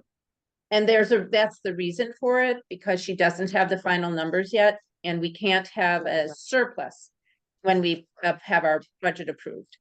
It has to be zero based. When we present it to the town, is that, I guess, or just in No, general? we presented it to the town there to assure that we would be zero based, zero surplus. That's why we said up to 150,000. We knew we're very sure that we weren't going to need more than 150,000 based on estimates provided by Michelle at the time. Okay. I'm wondering if still there's a rounding error though in Excel. But, There is. all right, so What's that? I didn't hear you. I didn't hear you. I think there's a rounding, there was a rounding error. Like, well, not rounding error, but Excel likes to round. Yes. I'm wondering if it went with 3 and we had it originally a little point something else out. I don't know. I can look. I would have to go can't back and answer, look. like, Yeah. but- But So we, you think the system, I'm just gonna say, girl, I think it's given us a good point to really try and make sure we are spot on with all of the numbers when we're doing the budget, both revenue and expenses. For this exact reason.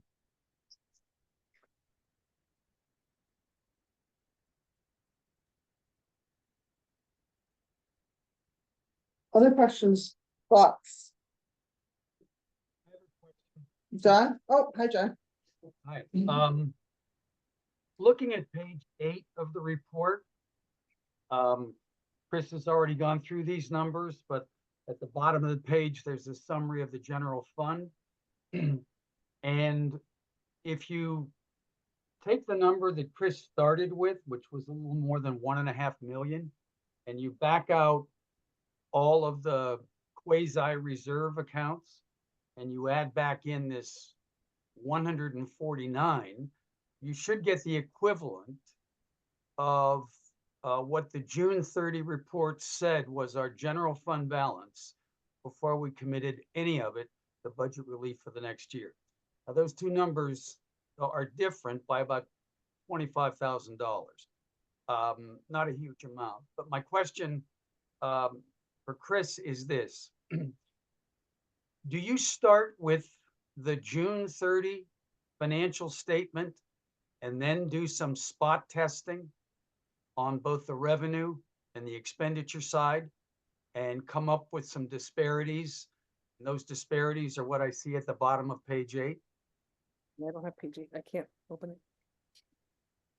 Well, we start with the June 30 numbers, the final numbers from the ledgers. And we do lots of testing to the revenues and expenses, and then potentially identify adjustments. I think you use the word disparities, but we then find adjustments. I don't have all that with me, so I can't tell you what they were. But yes, we start with year-end numbers, start testing them, make adjustments from there, and then the adjusted numbers are what end up in the audit. Okay, well, there's not a very big difference. It's about $25,000, but I'm wondering just to get a sense of the extent of your testing. I mean, we must have thousands of items of receipts and expenditures over the course of the year. Can you give us a sense of approximately what percentage of those items you test?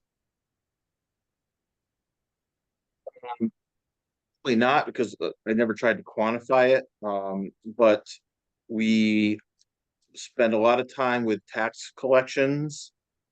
We test, for example, interest calculations, we test receivables, we test the levy, we test assessments and corrections to the assessments. We test building permits, town clerk fees, cash balances. We go through, we go through everything. We get to the expense side, we look at vendor checks, we look at payroll. To different extents, again, that's all part of risk assessment. We don't spend as much time on your bond payments as we do on your vendor payments. And there, as I'm speaking, there are some budget to gap adjustments in your tax revenues, such as there's a 60-day rule for government accounting, and we go in and we grab the tax and interest collections for the first 60 days after year end and pull them back into the year. So that would always give you a different number than what you end up with, even just for tax revenues alone.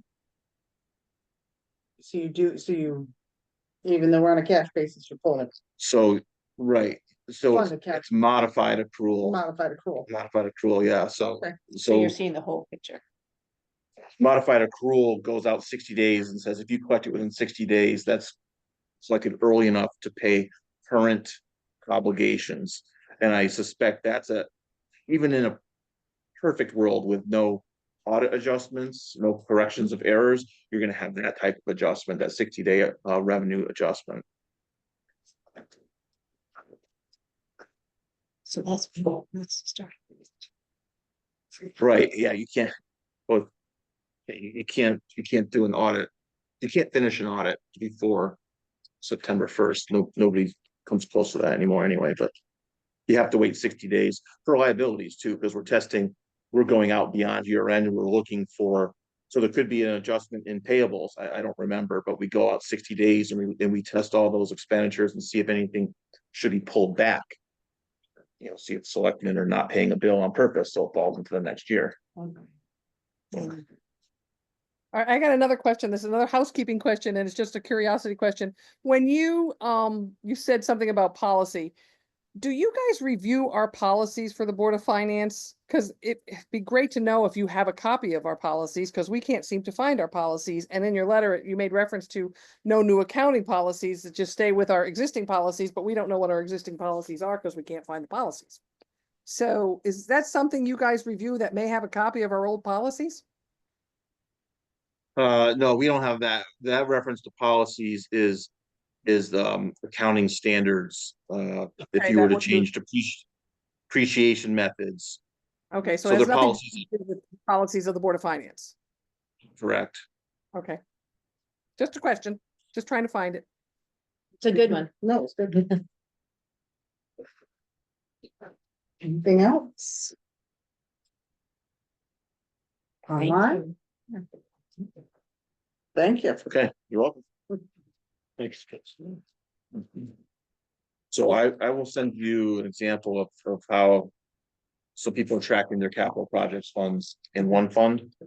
You don't need this electronically, or do you still want this? They just send it over, Do. yeah, electronic. I have a copy. We'll just put it. Attach it to one. Absolutely. It's from the.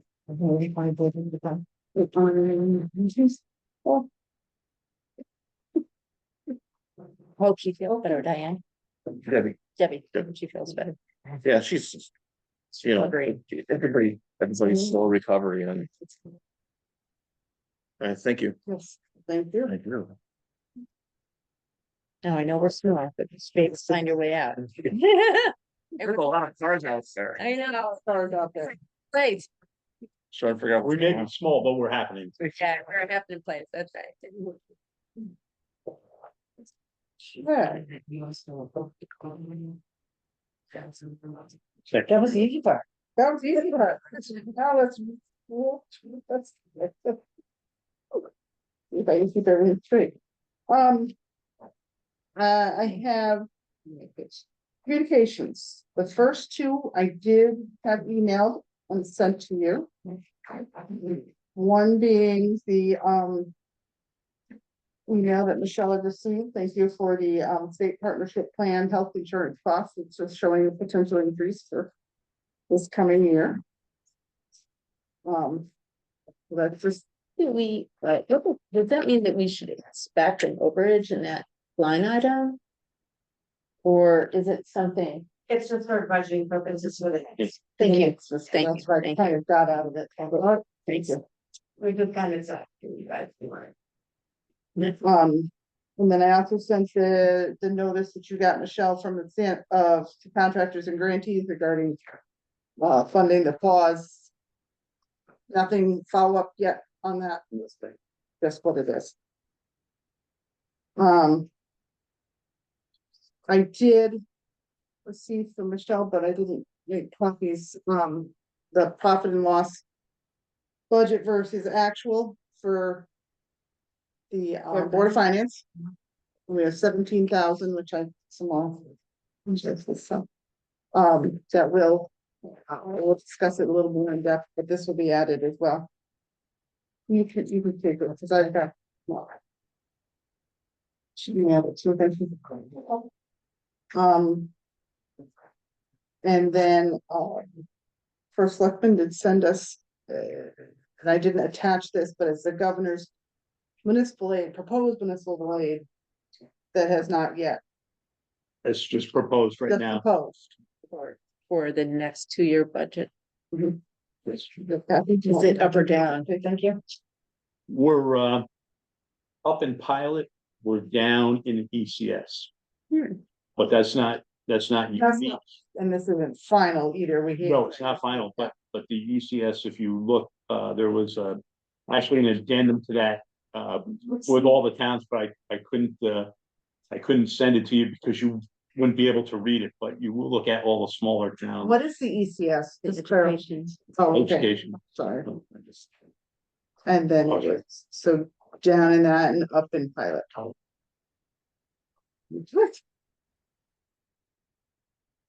Any other communications? You're not class. Okay. Secretary report. Move to approve the minutes from the January 13th regular meeting of the Board of Finance. Second, Submission. second. Any discussion? All those in favor? Aye. Aye, that's unanimous, thank you. Treasurer's report. We have the December 31st for us to receive. With the balance sheets, profit and loss monthly, profit with the date, balance sheet for the reserves and the general fund summary. I'll move to receive the treasury's report as of December 31st, 2024. As presented. Do I have a second? Second. Any questions, discussion? I think it's on. We can't hear. Shouldn't the summary begin now with what the auditors have told us? Is the audited general fund balance? It's not, according to them, it's not the 1,233 anymore.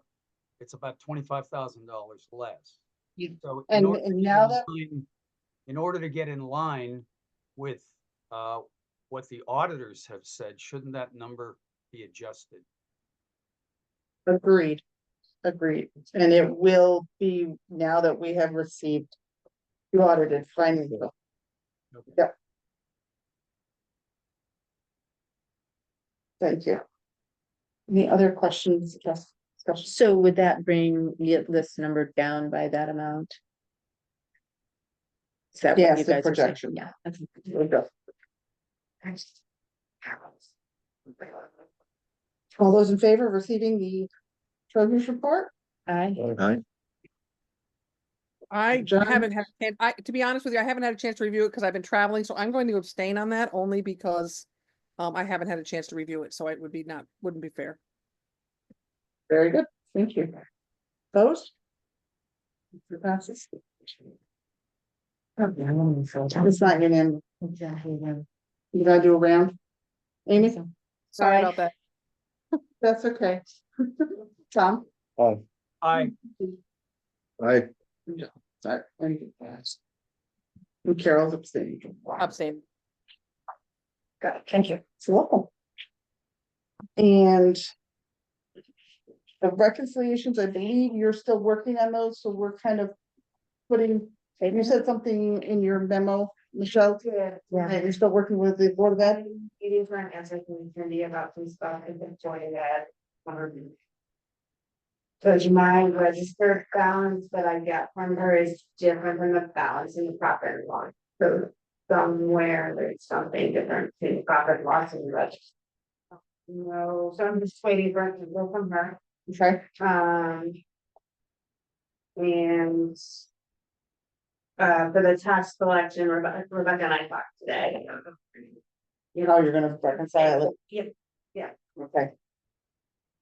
All right, so we can maybe next meeting, Tabling? so we will table that. Do you need a motion or no? And we have the tax collectors from December, where we only had the one. So we have a tax collector from December and January.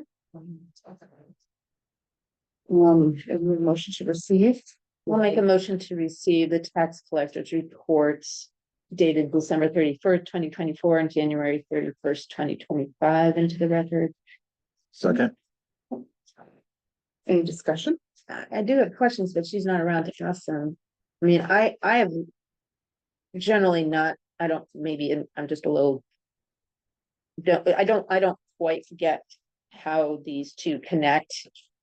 And so, for instance, in January, when you look at the bottom half of the second page, and it says 4.653434, and then less these two numbers, you know, and you get 4647, but where did the two numbers come from if they don't, since they don't total the two numbers that are on the front, which comes to one number of 5,018.37. So I get 5,564.67. So, you know, I'm sure there's a reason for this, but I would love to be able to understand how these two pages relate to one another. And I don't know why it's not clear to me. We can pose the question to her. Okay, but So so. do you receive it then, or do you table it until we get an answer to that question? That's part of the record, yeah. Still receive them, but I Yeah. think we can So ask these for two clarification. equal Alright. that, but not. I agree. this. And I just, I've never understood it, and I would love to understand it. Good point. Again, I Um, don't know what the question is because I haven't had a chance to review the documents, so. And I was going to take a vote to receive, so We'll go around. we'll go around. Amy, Aye. Tom, I, Steve, John? Aye. Carol? Aye. Can I just ask one thing? Yeah. So. The Board of Selectmen just voted to do a very large refund, so I want you guys to be aware because the monies and her reports and mine are gonna change by $87,000 because when ACH was put in, the First Light twice paid us $87,000. They want one of those. So need that in the next coming report, just so you'll. Okay. There's money like that get received twice without our. It was asking. It was an ACH. So By we the wouldn't- time We wouldn't It's have to a fee. address that tonight, though, because it hasn't been presented to us, correct? He's just warning us. That's what I mean. Yeah, it's nothing we have to address now. No. No, I don't. It's nothing we have to address. We just have to be aware of it. I Okay. appreciate stuff.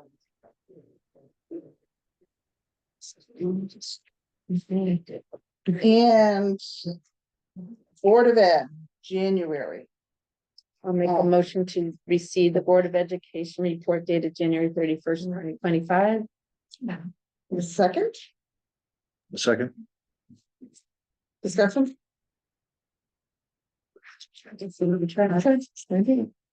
All those in favor of receiving the Board of Ed for January 31st? Aye. aye, aye, Don, Michelle, okay. Thank you. Selectmen's report. There we go.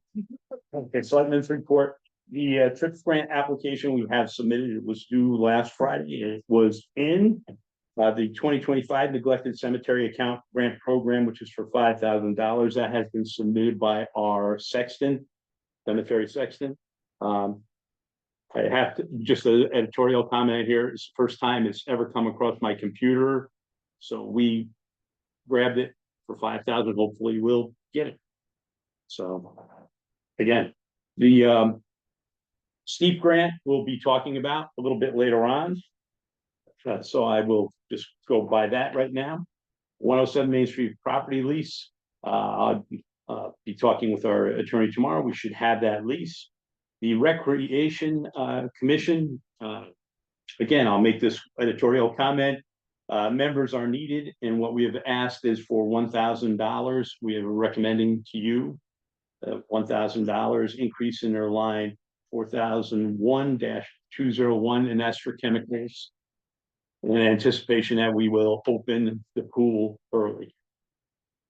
But no one knows what the weather's going to be, so who knows? But better safe than sorry. Vision Zero, again, we have it on BB Hill right now. Want to see what data we collect. We'll probably be moving it. Capital plan. Ginger, you and I met with the department heads and with commission chairs. I think it was both of them were very, very fruitful. We got a lot of insight into a lot of numbers and why. Planning and zoning, outdoor illumination, dark sky principles, letter from our P&Z chair. Eversource letter, they will be cutting trees on Route 7 and Route 63. Board of Selectmen workshops, dates will be set upon receipt of the budgets. So that'll be after February 20th. Tech Associates Vegetation Management Plan for this year. Falls Village Grand List Analysis, you have a copy of that? Sure, try to. Okay, that was given to us by Kayla, the assessor, just to give Oh, you. yes. I don't even think about it. I think I do, but I don't know if I have it with me. Okay. What is it? What is That's what I it? mean, that's- She did an analysis of where we are this year. Okay, I the don't know grand if I list. see that. So I'll just give you some numbers right from the top. Real estate portion increased by 1.09% up to $2,252,100. Personal property increased $1,667,900. $1,667,981. I'm sorry, I'm spitting out a number of numbers today. That was up 8.17%. The motor vehicle decreased by $100,934. That's down 14.67. And tax exempt property decreased 39,005. That's down 0.006. Excuse me, 0.06. Motor vehicle, as you know, has been changed in the state. Okay, state statute having to do with it. Tax exempt was also by statute now is any disabled veteran who can, I believe it's 100% disability can apply for relief. So that'll go into the tax account category. So that's that.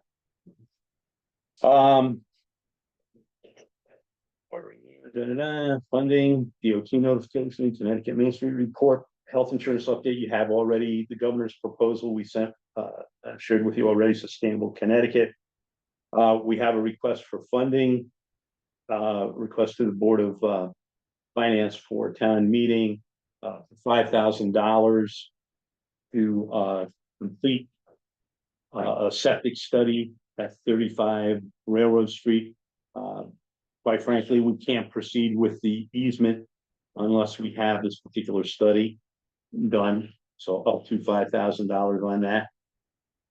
And that would be you have the number, Ginger, already, or Yes, I do. Okay, I 55 think- the 51, yeah, 50, 51001426. Yeah, okay. Okay, railroad crossing. We're asking the Board of Finance to establish a new line for $1,000 for the Northwest Connecticut Transit District. That's number 1019-ST, which means Special Trips -461. As I explained during the Selectmen's meeting, this is for 23-24. What had occurred is there was some mismanagement, I'll use that term, within the Northwest Connecticut Transit District, where a number of municipalities were not actually billed correctly. This $1,000 will get us even with Northwest Transit to 23-24. I will tell you that they are asking for more this year, okay, to get back in line. And quite frankly, if we don't pay this $1,000, then there are no special trips with the Northwest Transit District. so we were underbilled. We were underbilled, yes. And any of you who have followed the Northwest Connecticut Transit District for a number of years, there has been problems. So finally they had it corrected. So we'll move forward.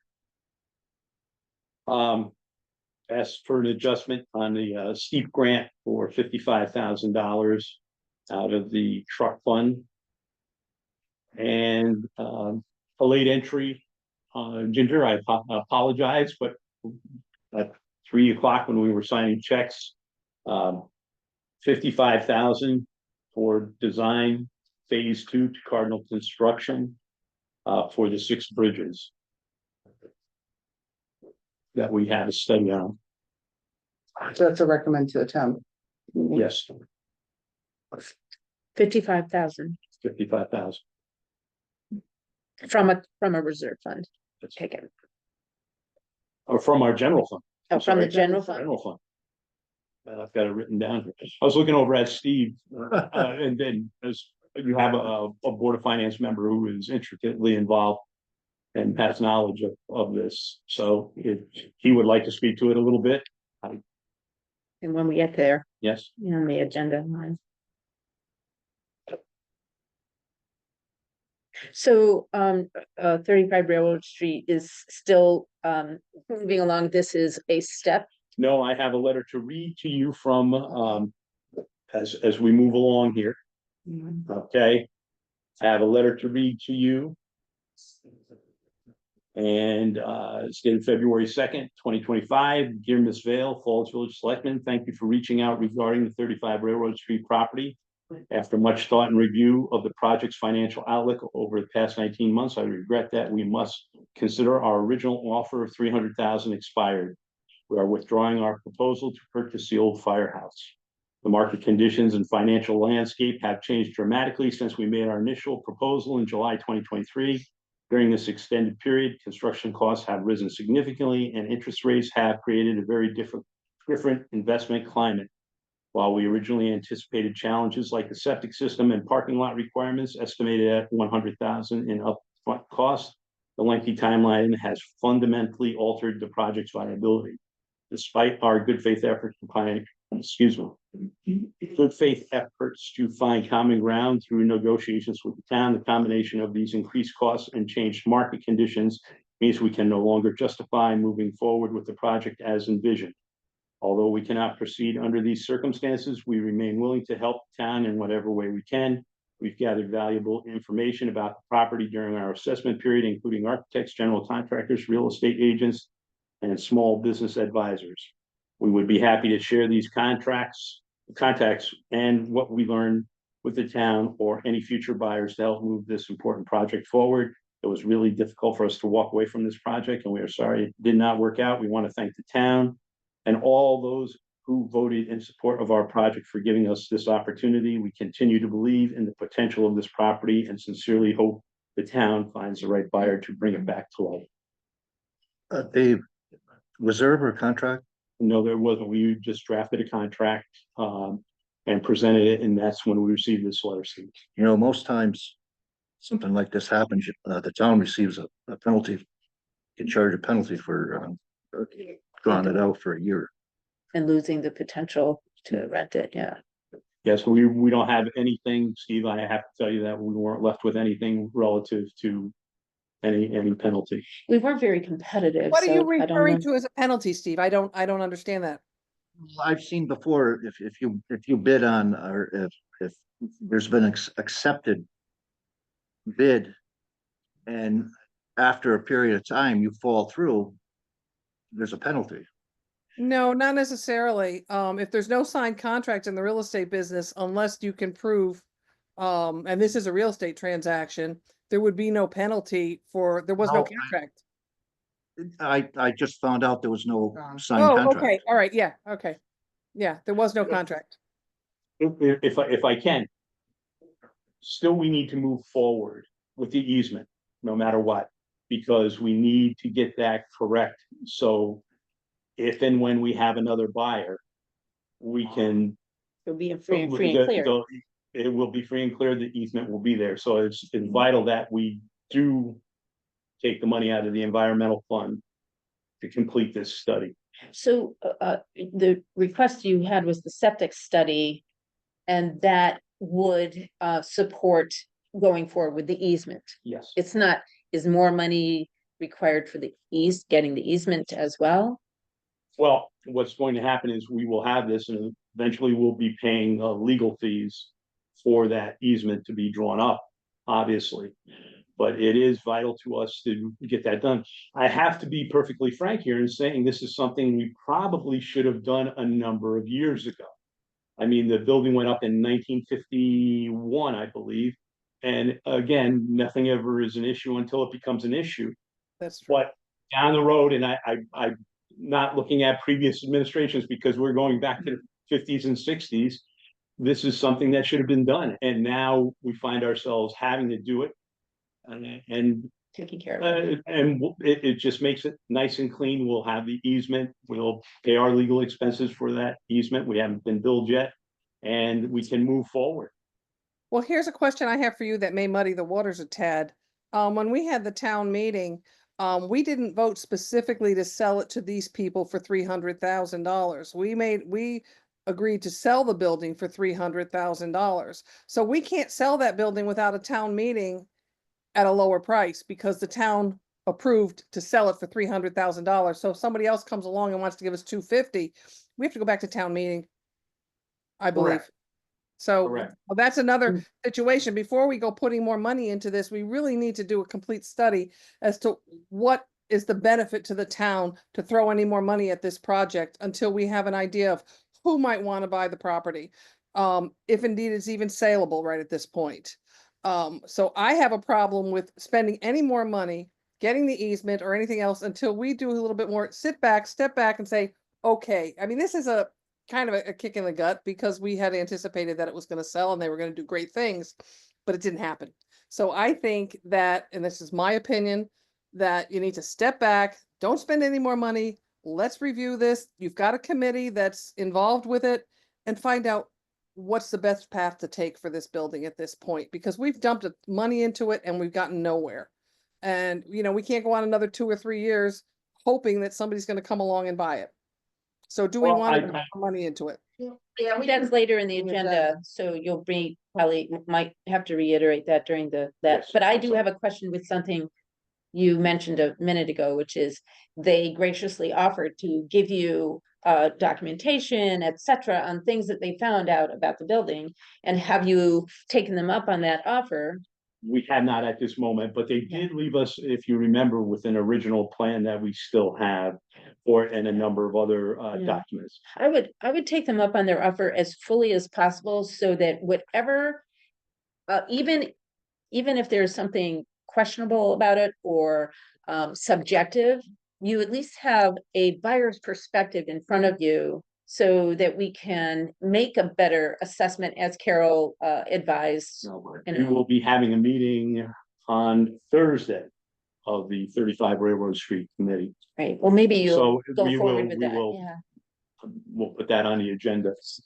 Always a draw.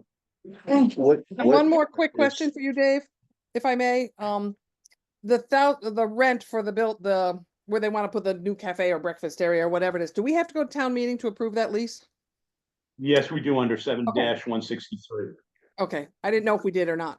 Okay, That's why, even before, if we even thought we were going to sell the firehouse for 300,000 again, or 350,000, or 250,000, we would still have we'll to have to go go back back for town meeting.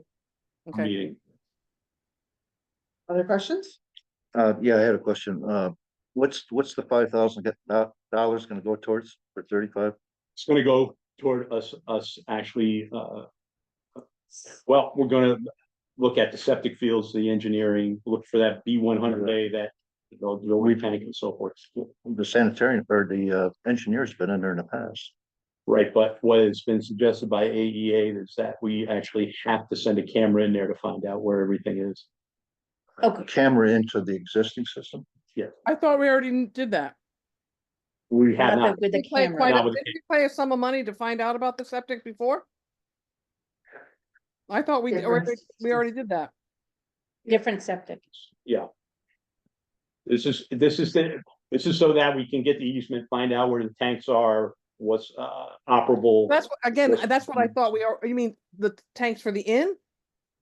Because I thought we already found where the tanks were for the old firehouse. I thought we already paid somebody to do that. We have already, we know where the tanks are for the old firehouse. This is for the inn, Okay, so that we get the easement. And again, yeah, because they have to have a reserve, so that's why, I think tank, that- yes. from what I understand, their reserve fields are right behind the firehouse. For what I Right. think. But that's what we think. Now we have to prove. The reserves are on Should have town been in property. Might be Torrington right Area under Health the have that. that they don't. That surprises me because when they put their new system in, they would have had to do an as-built and they would have had to designate another area for a They secondary don't, as a system. matter of, Carol, we had a meeting here a couple of weeks ago with Torrington Area Health, and they guided us on what we They needed have to no do. records. No record of that, no. Okay. So if they have no record, it doesn't exist until we prove it. I'm sorry, go ahead. That's right. No, I'm just, anything else? From select, Last but not least, just worth mentioning is, we are actively looking at the daycare water testing. We have another vendor who is looking to do the work. So we need just to compare the apples to apples, oranges to oranges, and look at where we are contractually with water systems right now. Water systems incorporated. It's great that you're kind of comparing bids and stuff, and things like that. thank you. Thank you. Old business. I have nothing further on the Board of Finance policies. I've been kind of focusing, I think, on the budget is gonna be our next. We got the audit. And then the capital plan is still moving forward, but nothing to report other than we've had good discussions. And understanding for future. Yeah, actually, I building. want to thank you for going the extra mile, and doing these extra meetings for those things, I really appreciate that. We'll see, continue to see things fine tuned and moving along. Any suspense items? I don't think so. New business. I put a proposed budget together for the Board of Finance. It was before I had people from the job. So I had to make a few adjustments and I had, and I did kind of email what I put together. I just kind of grabbed the data we had from prior years to put together, what I had wrong and I didn't know what was in the accounting services and I was gonna kind of look to, thank you for being here, Michelle, what was in that. The accounting services, is a couple of things, there's the actuarials with the benefit, Okay, Charles, I can't remember the Yeah. USI, I think it's. And USI, then, yeah. there's also the service we use for the depreciation. And that's where I had my nine, where I was looking at. So I was having, I had it in the audit, but it really belongs in, the depreciation belongs in the accounting services line. So is that number different than what you? So I'm thinking the 30. The other thing I don't have, and I was gonna ask Chris, and I guess we'll have to find it, is do we have a new? We have to decide, their 3 years is up. No, No, one more, oh, there's one more year, that's right. So we'll put, so that's all that we have, but, in his original, and you had sent this way back, Amy, I tracked this down. The state single, so they said the federal single audit if necessary, but I've been noticing on their invoices, they're saying state single audit if necessary. If we're going for any federal grant money, Okay. So we really, it's really the federal if it's necessary and not. Is There. your services line of 5,000 changing? What numbers are changing in your budget? Proposed budget would be to drop the 36 to 35. Okay. Because that's the quote. That's the quote that they gave us. They have it's 31,865 plus 4,960. So, well, it's actually 36, I guess. Yeah, I thought the 36 seemed. 36, so we'll leave the Yeah, 36. leave it. And then I'll put the exact in there with the contract. Motion was for 5% increase, so if there's something wrong, it shouldn't be 15%, it should be 5%. There's 28% year one and then 5% for. And it's over prior budget, which, yeah, I'm not sure. 30,000, because when we budgeted last year for this current year, we didn't use the federal, we didn't put the No. federal single audit. in Gonna there. need the federal single audit? Are we going for Are federal? we going for federal? Not right at this moment, but I can't say that. Well, we've only. Right. Yeah, okay. I mean, are we going for federal? I don't, Amy, to tell you the truth, right at this moment, I can't say yes, I can't say no. My gut would tell me there's not going to be a whole Right. lot of federal funds Exactly. there. I'm So I don't think. being we- quite transparent. would But not in budget case we for it. do have some sort of federal highway funds, I can see Yeah, maybe coming our way, but. but we don't have So- federal highways near so us. we We won't have only budget state for them. roads near us, so Right. I would just stick with the. So we're gonna make it 31. Oh, Yeah, excuse yeah, me, yeah. our Cobble Road Bridge.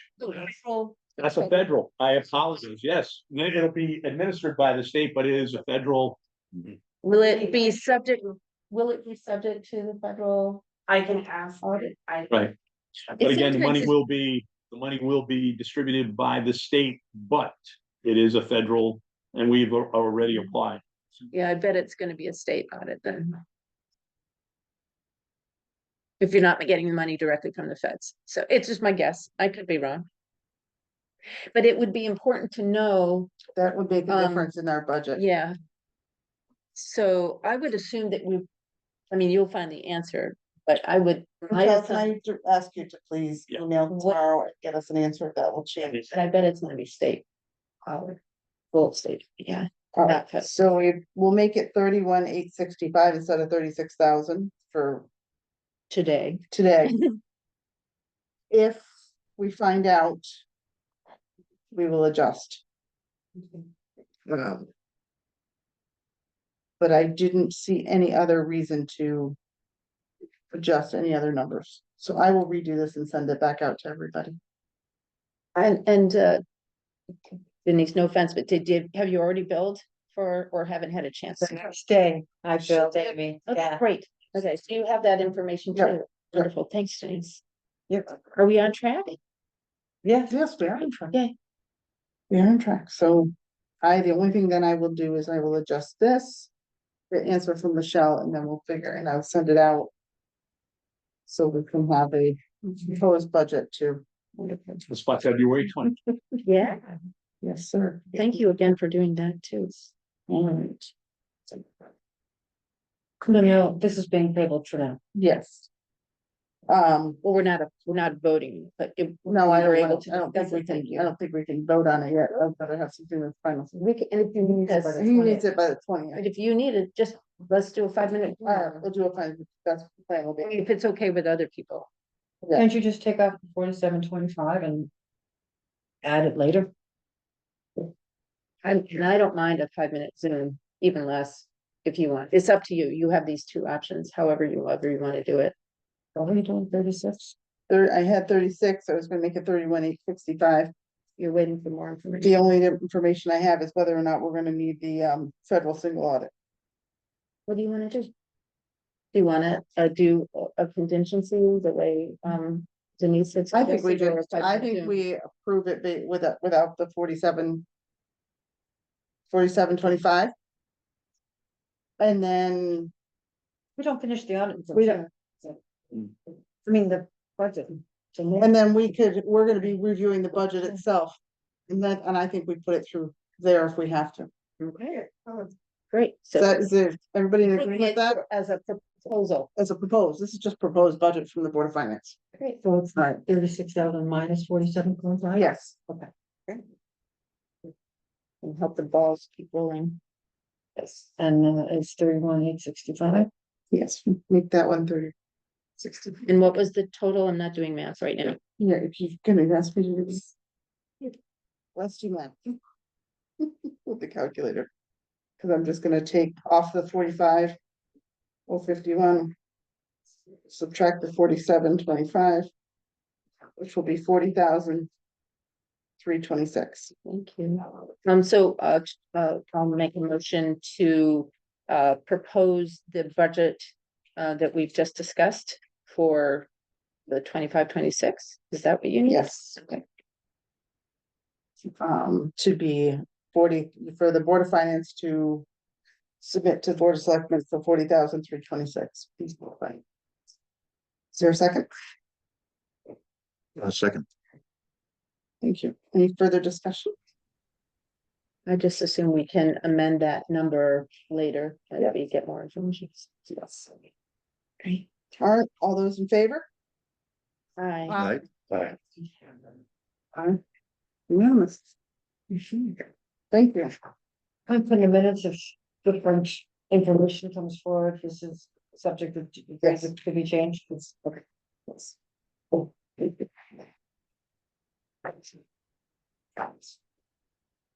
Budget meetings. Do you have any idea? We really are, we're still at I a. need to set them. I know with our budget meetings, what we're going to do for the Board of Selectmen. We're going to wait until we get everything in on the 20th and then make a decision from there. Make sure that we have everything from all the commissions and from all the boards. And then when would you be able to present, do you think? March? Should be. At some point in March, not necessarily at the regular meeting, but So no, okay. I'll set up a special meeting. Should we set a special meeting now or not? I would say we could always set the special meeting At at the March? March meeting. That's what I'm thinking. Yes. I think we tabled this discussion point. And have you already reached out to Board of Ed? I have not yet. Just to let them know when we're expecting it. Mhm. Yes. Cause I think it's about March. We're usually. Yeah, I pretty much see the same timetable as last year. Yeah, but it's always courteous to let them know. Yeah. Okay, cool. That's what we're on table. Setting any meetings.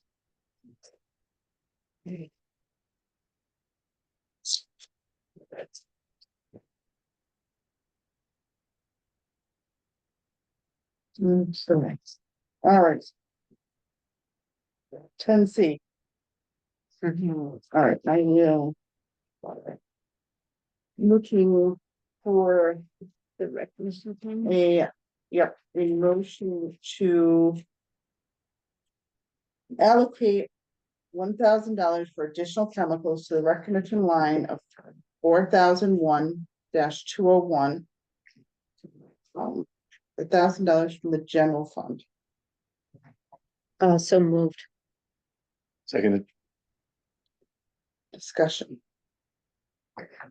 So that wasn't in their original budget. No. For chemicals. No. Why? What they did last year, if it's just going back historically, okay, is we opened last year, if you remember. Early, okay? And in anticipation of this year, they didn't budget it, okay? Oh, okay. So what we're looking at is saying, look, we may open a week early, 2 weeks early. Tim will have to shock the pool. Yes, in this earlier, fiscal year. usual. Yeah. So at least we'll have that $1,000. We may not spend it. Right. Okay, we may be all right, but it is better to have it. Thank you. And I'm just looking over at our rec director here, if she has anything to add. You summarize that. Yeah, makes sense. I have a And question, this if I may, about the pool, and I just heard this through the rumor mill, so I don't know if there's any truth to it. Are we looking into having that converted to a saltwater system? Was that true, that what I heard? That was merely a rumor. It's something that we had looked at, and I don't think we're ready to move forward with it right now. Okay.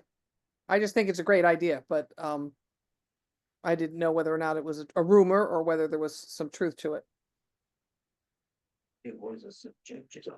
Yes, it was suggested. Yeah. It was suggested. Mhm. Any other discussion? All those in favor of allocating, taking from the general fund, $1,000 to go to the recreation line for additional chemicals? Aye. It looks like we're gonna be using our general fund.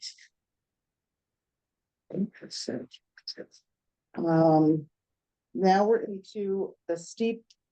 We have the 4 steep ones. So we'll start with the first one, which was to recommend to the Board of Finance to recommend to town meeting an appropriation of up to 70,000 from the salt shed reserve account 510014444 for the purpose of satisfying the match for the state of Connecticut 2025 steep grant for a new salt shed if awarded. So moved. So moved. Second, I'll second. Carol? Discussion. So this money just stays put until we get the, And if, We'll get again, together. if very important part of this, if we get awarded. Yes. Only used if we get awarded. Good. Thank you, Steve. And it goes to town meeting before, this will go to Yes. town meeting, so it's ready if awarded. Before. We will schedule a town. Steve, will Right. the patient specifically ask if the funds have been secured Right. and approved? Right, So so we have to have this all approved before we complete the application process. Tom, So question, do we have all the information necessary to be able to fill out the grant, details for this salt shed? Like, do we have all the specs, designs, plans?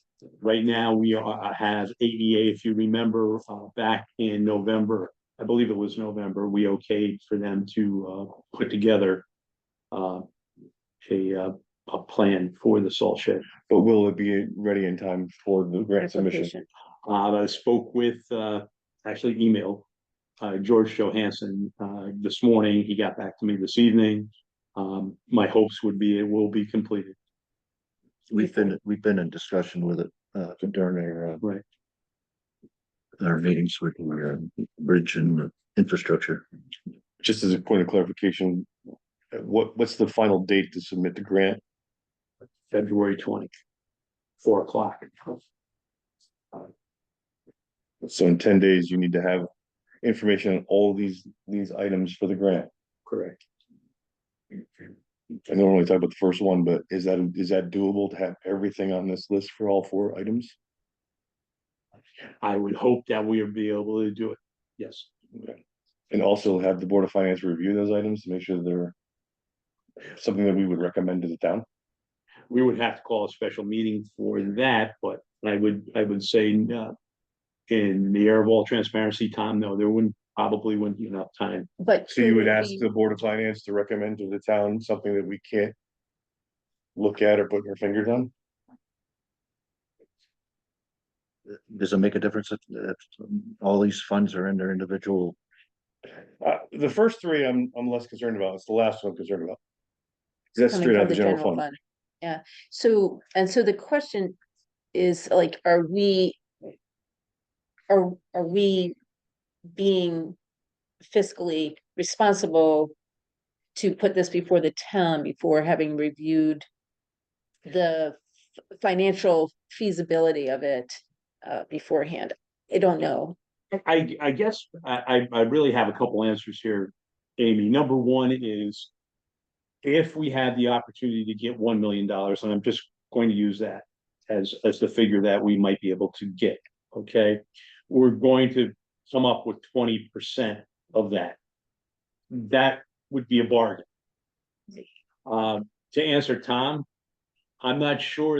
It is my sincere hope, at least some of the moving parts here, that we will have everything.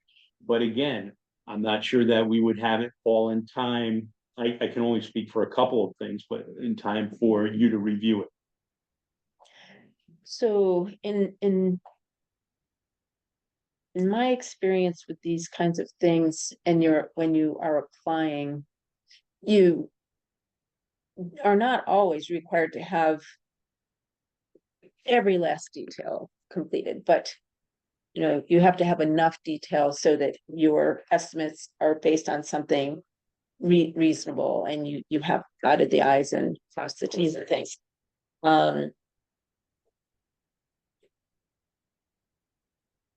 Yeah, I just struggle with being able to, stand in front of the people that elected us and say, yeah, this is great, let's do it. I'm not disputing having the money to do the things that would be great for this town. I love the ideas. But to be able to tell people, yeah, we're gonna take $125,000 out of the general fund for these things, and we can't tell you exactly what all those things are. We don't know, we don't have the details. how much Do we have the details? I don't have the you'll details. have to have enough detail to apply for the grant, Correct. right? Correct. And the information will be available for the town meeting. When does the grant do? I mean, the February information. 20th. February 20th. February 20th. You have to have the town meeting before then Yeah. to have that. My thought would be we would do it on the 18th.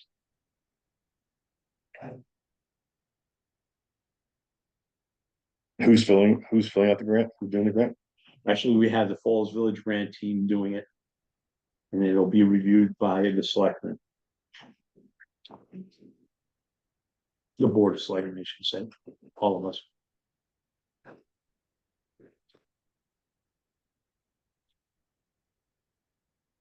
So in a way, you're saying, is the Board of Finance recommending that we apply for a steep grant, really? Can we apply to get $1 million and commit 20%? Correct. In order to get that Right. in the form of these things? Correct. You're actually coming to the Board of Finance saying we want to be able to reuse Well, these reserves right. as we're To match. applying. I guess the bottom line is, can we afford it? Mhm. Okay, because that's It's a big, your job. yeah. Okay, we look at where we're going to be taking the funds out of. Right, but it's going to be up to the Board of Finance. But my sales point here is, if there's one, is we're taking 20% To get, to get Yeah. $1 million. but as Tom pointed out, that last one's a doozy. I mean, townspeople are always, a little bit concerned about taking money from the general fund. And if we don't tell them exactly what it's going to, like in detail, and be able to show that we've done the due diligence to split that 125 across these things, then we look like we're just asking for money. So, I mean, I look at some of these things on here. Trash Number D. compactor, tree removal, town farm. What are those things? What are the details of those things? Have we done the due diligence to determine that the money that we're gonna take out of our general fund is gonna cover with whatever they give us, is gonna cover all those things? If we haven't gotten quotes or bids, or We do have information. We do have quotes and bids. for Can I example. make a recommendation that we finish the first one? Are we okay? Yes, yes, fine. And then we're Yeah. gonna move on, Tom? That's fine, 100%, yep. Any further discussion on the 70,000 salt shed? All those in favor? Aye. I, Aye. Thank you. Gonna move on to the next one, which is to recommend to the Board of Finance to recommend to town meeting an appropriation of up to 19,000 from the 107-108 Main Street Reserve Account 17026305541 for the purpose of satisfying the match for the State of Connecticut 2025 steep grant for senior center renovations and repair of the town hall roof, if awarded. So moved. second, Second. Discussion. I think it would just be helpful, and we should have talked about this with the first one, to know exactly how much we have in these different funds. And the 107-108 property reserves stands right now at 40,756.78.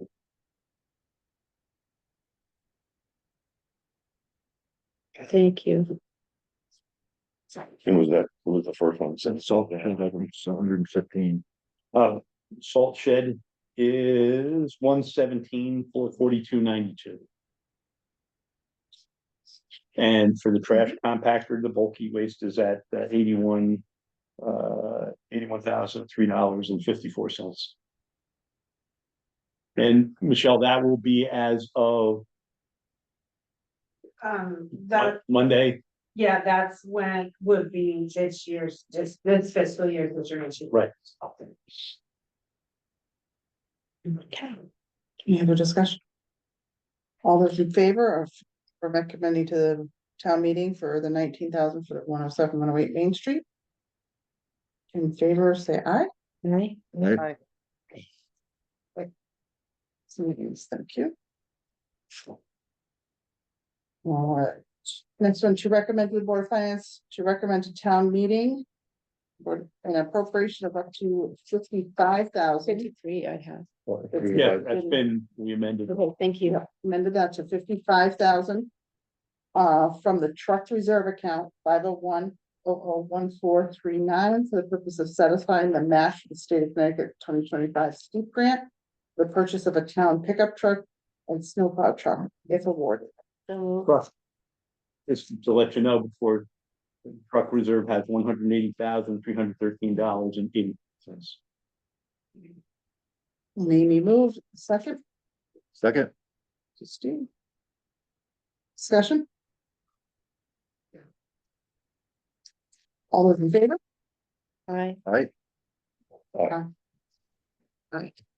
Unanimous. Uh. Last one on this sheet of these is to recommend to the Board of Finance for town meeting, to go to town meeting, an appropriation of up to 125,000 from the general fund for the purpose of satisfying the match for the state of Connecticut 2025 steep grant for a water/grease separator at the town garage, trash compactor, secure area for food waste, upgrades and renovations of the town farm, and tree removal if awarded. so moved. For second, a second, So, discussion. yeah, so, not to be flip or anything, but we do have a very healthy general fund.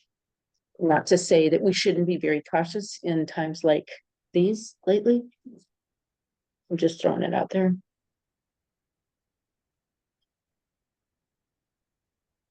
Might I also add, if I can, we still have some work to do with the rec commission. Regarding down farm property, and they will have a meeting on Thursday. How does that impact this? Specs and so forth, okay, or deciding, because ultimately in the end, the rec commission will decide on what they need and what they see as what they need to go forward. As far as the town property? Yes, farm property. This seems very broad, so I guess my question would be is, what kind of specific, what are you targeting? Are you targeting everything? Are you trying to target certain areas? This is a very broad This is about economic development. Well, everything is about economic development. I hate to say, and you know where you come from. I mean, everything's about economic development. So again, part of it is a pavilion, some of it is sun cover, if you will. There's some other things that they'll be looking at, but I have to reiterate here, it'll be the rec commission, which will be deciding on how they want to go forward. There's been a lot of ideas, okay, such as a gazebo, pavilion, I'm sorry, pavilion, something that could, and again, we spoke earlier during the selectmen's meeting regarding an ice rink and all that. Could we do something like that with a pavilion and something like North Canaan does? So the 125 is a percent of what that we're asking for. Yeah. 200 for the rec. Up Mhm. this retreat. Why isn't this information shared with all the board of finance? Yeah, Dave has it. I mean, you Where's wanna it on make the packet? copies? I'm on the grant group. That's the only reason I have it. Right, but you're asking us to recommend to the town and we have no details. How are we supposed to do I'm that? not asking anything. She's just providing more information. Not So- about this. I think this is too vague and it's too open-ended. So I Right, mean, for example, this trash compactor, tell me what that entails. Somebody, We have specs. you have specs, the same make and model as the current one? No, it's not. Well, that means you need to rebuild the enclosure. No. Yes, you do. You have to take it apart. Tom, I'll get it to you. You want it? Yeah, do you have Okay, a here, crane? What's the quote for email the it to you crane? Right now. You have a quote for the crane? It's gotta lift that out and put a new one in? Install. Have you done your due diligence? Install. Okay, and with one bid, one quote, two One quotes, quote. no competition, it's Install. just one and good? Can I just explain the grant? What was? We have to have plans and specs and estimates for each part of it. Then if we're awarded the grant, you send it out as an RFP. Is that how all grants work, or just this grant? This is how the steep grant works, and to be considered a priority project, you have to have estimates So ready. you're not locked into the person that you got the quote from? You are not, then it's RFP ready. It's not, no, you And if it don't. comes back that we underestimated and we have more to, we have to go back to the town and get more money? It's no, the maximum is 20%. So you can apply for up to 1.250 and get up to 1 million Across all four of these things. in total. total. Right, Ed yeah. may have them up. So $1.2 million of projects will cost the town 250,000. For the first time in the history of steep, they've doubled the award from 500,000 to 1 million. This 1 year. Yeah, so we're gonna approve it, so you at least know so that Steve knows that we as the town are interested in doing this and pursuing these options. Once it comes in, say we're granted it, we're gonna do RFPs.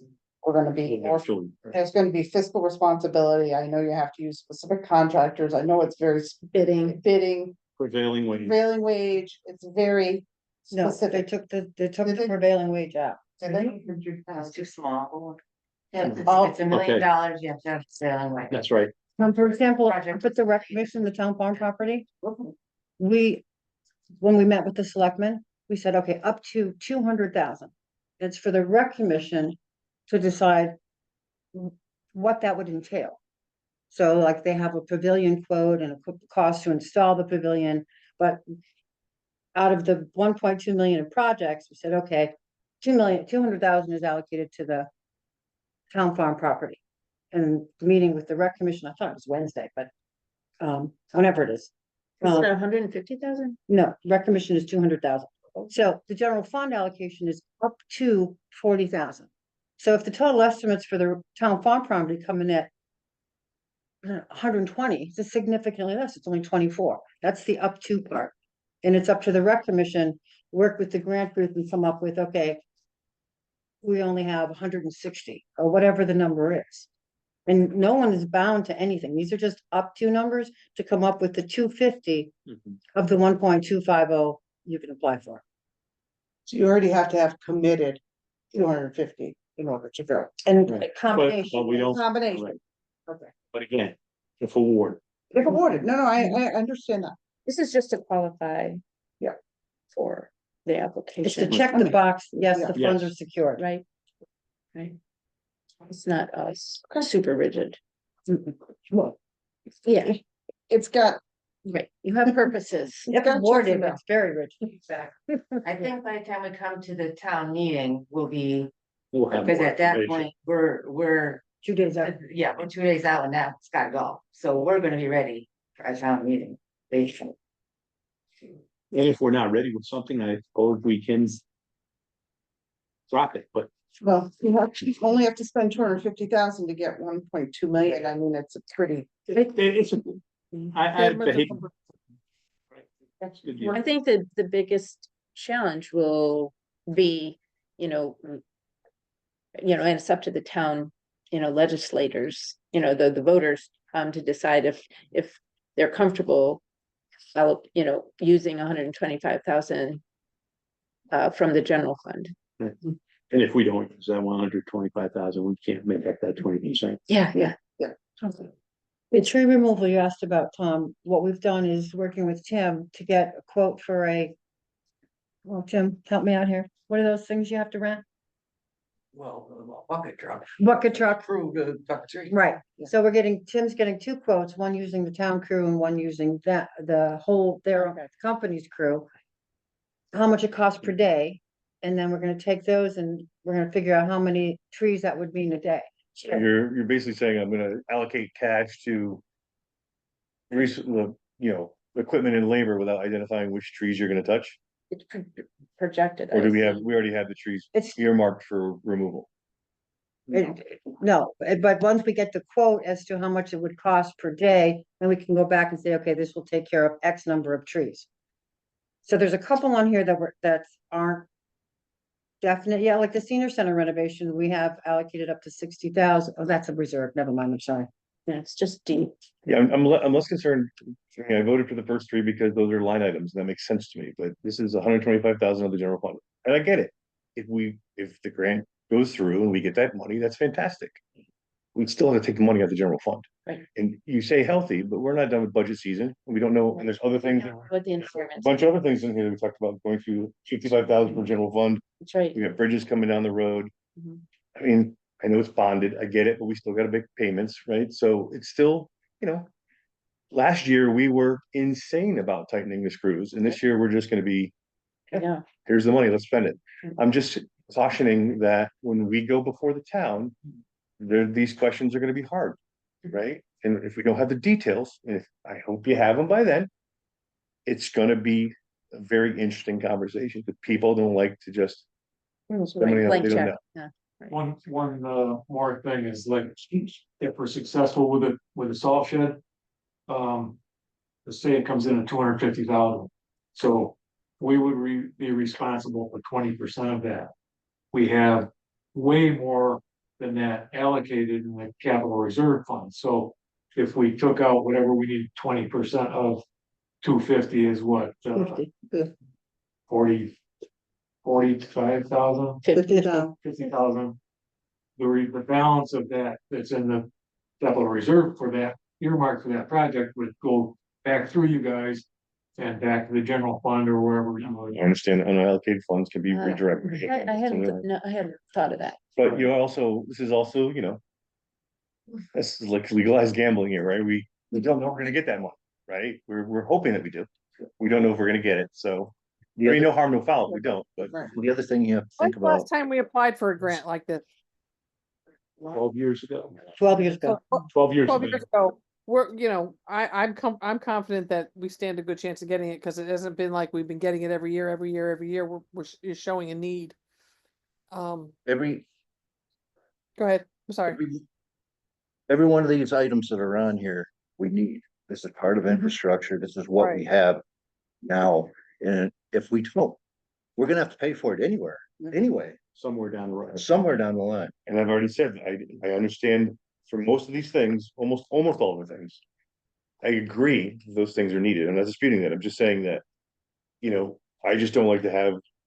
We've been sticklers for details up till now, and now we're not, and that's my only concern. It's just like. Now, again, you might have them by the meeting. Yeah. That's great if you do, all right? But this is the first I'm hearing about some of this stuff, and I'm surprised by it. And you're asking me to vote for it, and I don't have any of the details in front of me. I'm a detailed person too. I like to know exactly what's in all these things. Denise has done a good job of explaining some of it. I know that you've backed that up. I look forward to seeing that information, Totally understood. right? It's just that you're kind of throwing curveballs and you're asking us to say, oh yeah, we support this 100% because, you know, 2.5 we were told weeks to. we've been working on this. I have a, Oh, 2.5 weeks. right, I have another process question. So best of all possible worlds, we had $1 million and we've got then to use these committed funds. Is it still in our purview to, so we've approved 125 from the general fund for a variety of things. I don't know how sticky and exact the grant is. Exactly. So you'll have a line item for the trash Yes. compactor, a line item for a secure area for food waste, right? My question is, you know, is that a done deal? Or do you then update your information to your grantor that says our secure food area waste only costs this much, but our trash compactor needs a little bit more. Maybe we have permission to adjust the budget. I mean, that's normal in my limited experience, but I didn't know if that's a possibility. No, Okay, and That's so why- I assume that what we're allocating from that 125 for each of these things is going to be less than what we would have to, the total bill for each of those things. You're paying 20% and getting 80%. So it's 20% of each of these projects. Correct. Yes, Got it. yes. But they, Okay. they need a bid. Yes. On all these, Right. so they're gonna be looking for Yep. that amount. Yeah.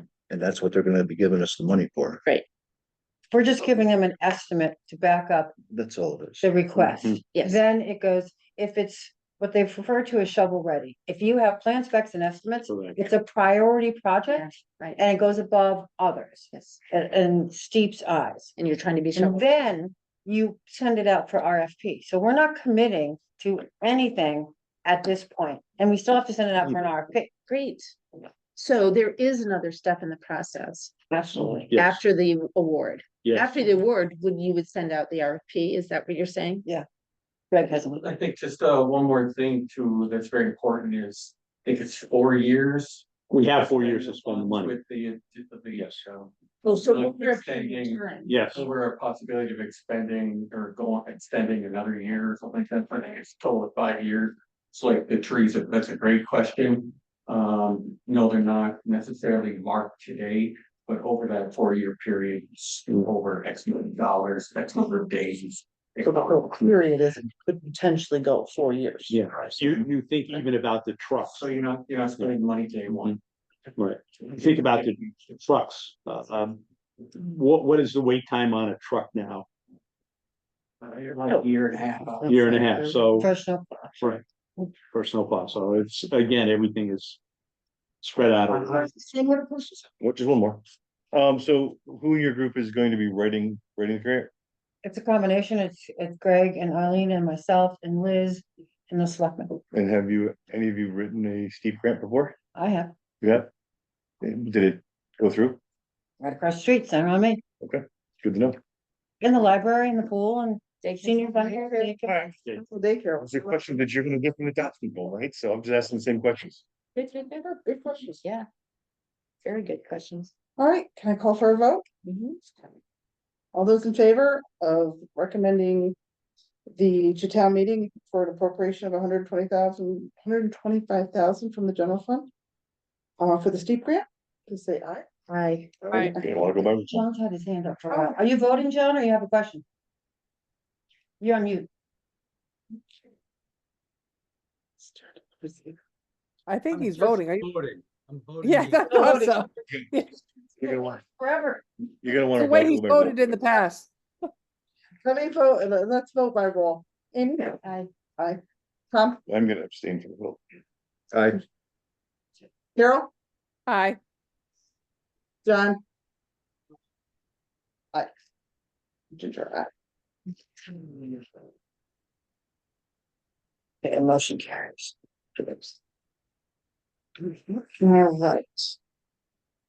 All right. And H. 10H, which was the recommend to the Board of Selectmen. Recommending Board of Selectmen recommending to the Board of Finance to town meeting. Recommend to town meeting an appropriation of up to 5,000 from the environmental reserve account. Account number 51001426. That's the line. For the purposes of septic and engineering cost study related to the proposed easement for 35 Railroad Street. 5,000. Environmental fund, just Yeah. so you know, has $17,806.38. So is this to oh, I guess we have to make a motion, right? I just need somebody, moved. so move, Amy. I second. Second. Thank you, Carol. Discussion. So is this money to pay a bill or is this money for further study? It's to further the study, to pay a bill to have it done so that we can have the easement completed. Okay, so so is this money? All right, so we haven't spent this money. We don't owe somebody on this yet. We are looking to hire somebody to do this going forward. It's up to Correct. $5,000. Yes. And it's coming from the Okay, environment. all right, and then, okay. To And go do to we the know- firehouse for the easement purposes. Okay, got And do we feel like this is the last step in getting the easement straightened out? I certainly hope so. This has been the one thing that's been hanging us up, Tom, which was the B100A, the reserve tank, so on and so forth. So we've discussed this at length. And again, I would, as I said before, I know that we're not selling the firehouse right at this moment. We don't have the buyer. We'll have to go back out again. But the reality of the situation is this is something, this whole easement process should have been done a number of years ago. It was never done. It would have cleared up a number of questions over the years, and now we're finally going to get it done. Any other discussion? Yeah. Not discussion, but maybe a comment. We did have somebody before this started who made an offer as is. Yep, And I we've really had wish, several. really wish we could have went for that. Well, I think But that's that's why, nice. Steve, that's why I feel that we need to revisit this before we make any decisions on spending any money, because we have had several people interested in the building, and I think we need to go back and kind of just study the thing. It's been almost 2 years and we haven't moved on this, but yet there were people that were interested. Regardless, I don't know who, if they'd even still be interested, but I think we need to go back before we spend any more money on this building and, get a consensus from the town as to what they want to do. There are a lot of options we have, but to throw money against or without knowing whether or not anybody's even interested in purchasing this building, I think would be wrong. I hear what agree you're with- saying. Oh, go ahead. Go ahead, John, go ahead. I agree with Carol. There's just been altogether too much mystery about the sale of this property. The explanations for why it didn't go through were never terribly convincing to me. And if we have a committee that's designed to look into this sale, to allocate monies before they've even met, and I think Dave said they're going to meet imminently. Let's let them meet and figure out if this is money well spent. As we sit here, it's not And clear to me. revisit it. As we Yeah. sit here, it's not clear to me that it is money well spent. Maybe it will be in a month or so, but I'd like to hear what the Exactly. committee says. Exactly. I think we have to revisit it, review it, and really make an educated decision on what to do with the building and where to spend the money. I'm gonna vote no. I'll just tell you that right now. Because I just think it's throwing money away at this point. Can I ask a question? Yes, please. Does an as-is sale push the easement problem to the new owner? Or does it prevent us from Yes. selling it? Yes, it does. But will it prevent us from selling it as is if there's an easement issue? That's up They to the take this- attorneys, but it depends upon what the prospective buyer wants to do with the building and what their choice is. I mean, we negotiate, you wouldn't believe half the stuff we negotiate. Some of them's really bizarre, but if you go into it and say, we're selling the building as is, you may need to get an easement. Here's what it's gonna cost you, whatever. They can make the decision whether they want it that way or not, but to throw money at this building at this point, I just think is not, great idea, and you can sell the building as is. But we have so many other steps we have to go through now because we agreed to sell it for $300,000 and now we have to go back to the town. I think the town has to be consulted, and I think to make that decision to pay an engineer or pay anybody to go in to draw the easement on a building we don't even know if anybody wants, I think is a total and complete waste of money. Right now, we are in the process of, if I may, we're in the process of getting that easement done. This would be the last step for that easement to be done. It can And be put on again- hold, but it can be put on hold. You can stop anything. You can say, hold on, let's not do this. Let's not take this any further until the town has a, I don't care about the person doing the easement. I don't care about the engineering firm. My concern is the taxpayers and sitting there with a building. And we don't know what we're gonna do because for 2 years, this has not been clear. Our answer, we haven't had all our questions answered. And here we are, still holding on to the building. I'm not worried about paying somebody $5,000 to do something that, you know what, you can put it on hold. You can say, hold up, everybody stop, let's pull up and let's revisit this. And I think that's the right thing to do. And I think, I really do. I'd like to ask a question. Roxanne, Would this sale have gone through some time ago? Had the easement issue been resolved and it wouldn't have dragged out so long that they had to withdraw their offer? Yes, So Is the easement the reason what, that doesn't There sound like the wasn't, easement there was was a the- lot of foot dragging. foot dragging, but that's neither here nor there. Okay, the easement was part of the problem that has always been part of the problem with the building. And the agreement was with the town at the time we set up this initial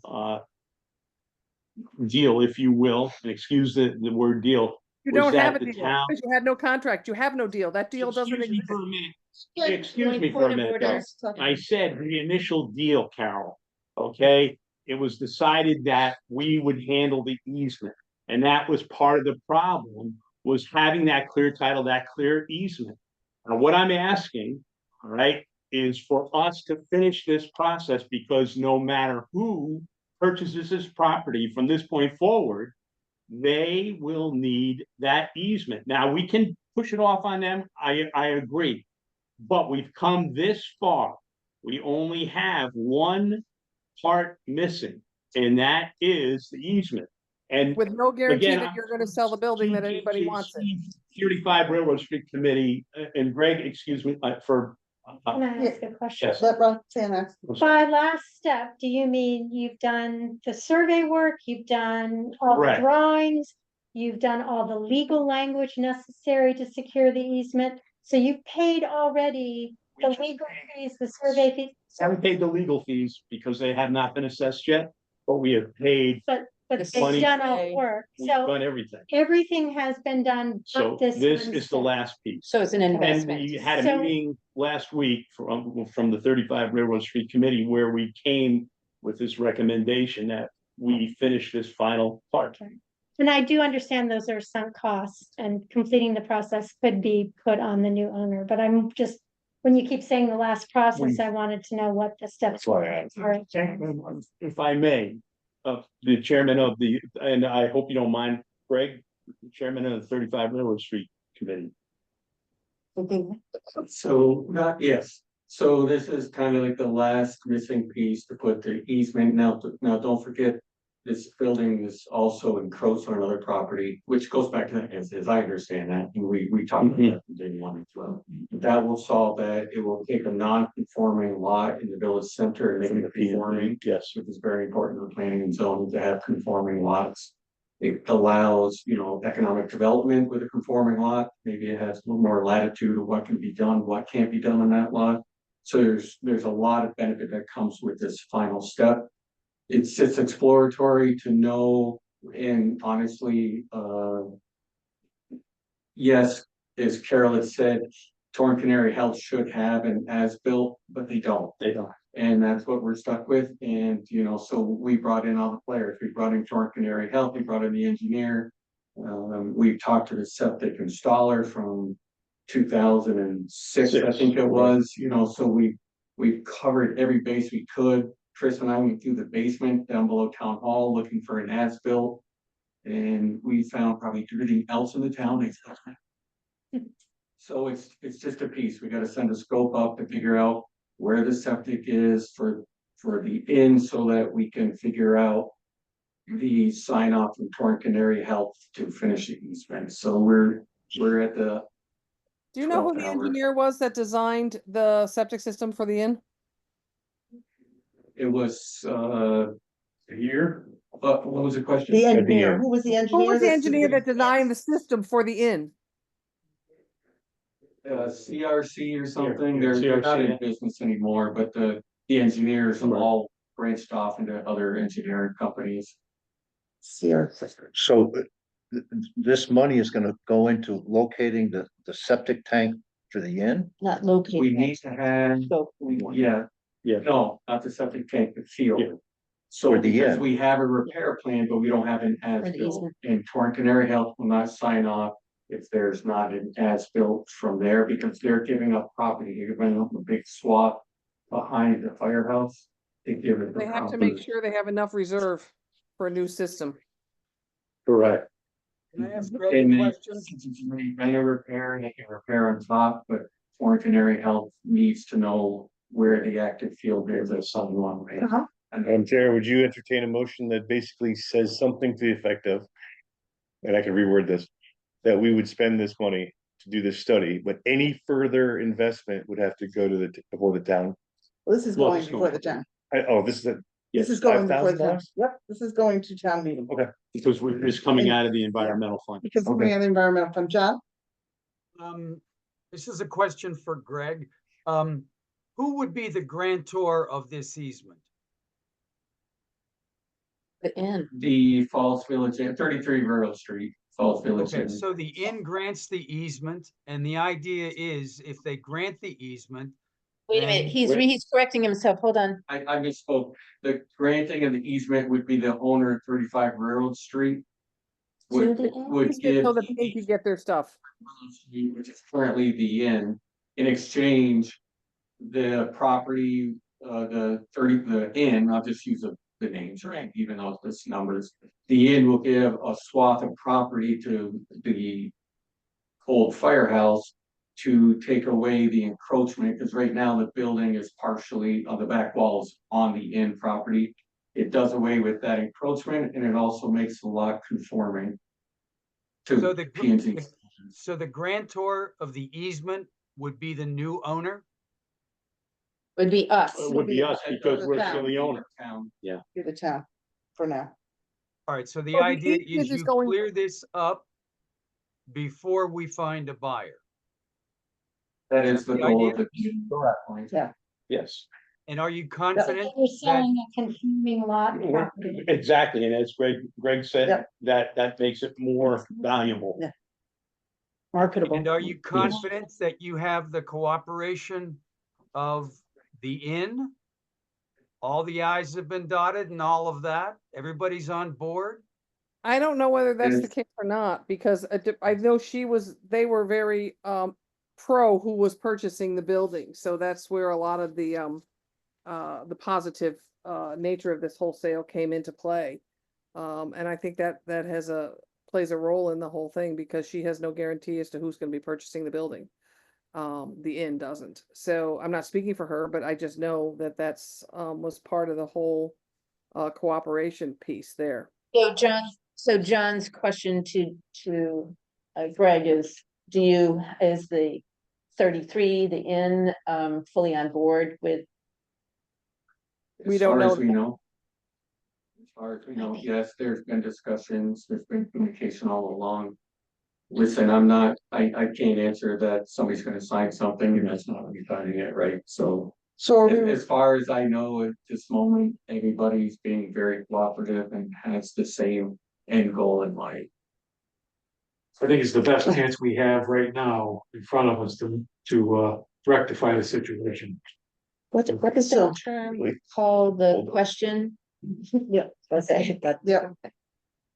Shall we vote? All the questions. Um, I'll go around. yeah, let's go around the table. Amy, Aye. Tom? It's going to town meeting. Aye. Carol, No, John, No. Ginger, aye. 10 I, Northwest Connecticut Transit District. $1,000, this would be out of the general fund, to a new line. 1019 ST 461. Which is an expense for a reassessment of, based on 23-24 services. They're reassessing the amount that we are gonna be expensed. So moved. Is that general fund? Did you say? Yes, from the general fund. I have a second. Second. What was the total again? $1,000. Discussion? Anything further? All those in favor? Aye. Aye. Carol? Hi, John? I had it on mute, but I didn't mean to. I just didn't know, I couldn't hear part of what the motion was, that's all, but It's Go ahead. $1,000 for a new expense line for Northwest Connecticut Transit District, and it is from the Okay. general fund. you had discussed this earlier, yes. It's the figure. Okay. And John, aye. Yeah, Yeah. this is just to come in line. It's Okay. money we owe. All right, motion passes. The last one is design 55. I don't have this written out. Is this going to town meeting? This is a recommend Yes. Board of Finance to send to the town meeting. For an appropriation of up to or 55, I believe it's up to 55,000. right. Up to. up to 55,000. For the design phase of phase 2 bridge engineering, Of the 6 bridges, the 6 bridges, this is for phase 2 through Cardinal Construction. correct. And this is from a reserve This would fund? be from the general fund. Is this general fund? Yes, This is a general fund. Because we don't have a reserve for that. We do, but. We do, It's but- only 16,000. So this, so I need a motion. Somebody. Also moved. Second, Second. Second, all right, discussion. So this is to expense for the, The to start design, on the bridges, all 6 engineering. bridges. on that document. Right. This is phase 2, 55. And this leads us into actual work after that, or is there more studies and more? No. That's right. This is the design phase, and as we explained before, and Steve being on infrastructure knows it. Design, we have, if we don't act on it for the next 3 or 4 years, fine. Goes up on the shelf, but we have the design done. And it's not something we have to implement all at once. It's something, it gives us information to And if- make decisions with. Right, if we decide to implement a bridge at a time, if we decide to take all the bridges and bond them and So it'll do them. give you information that you need Yes. to plan. Yes. So this is Okay. It'll we be the asking the design. townspeople to approve 55,000 to do this next phase, which would then take us to where do we want, what's the next? Yeah. So who's responsible for the next steps after the design's done? We can give it back to Cardinal and they can do the phase 3, which would be, prepare all the bid documents.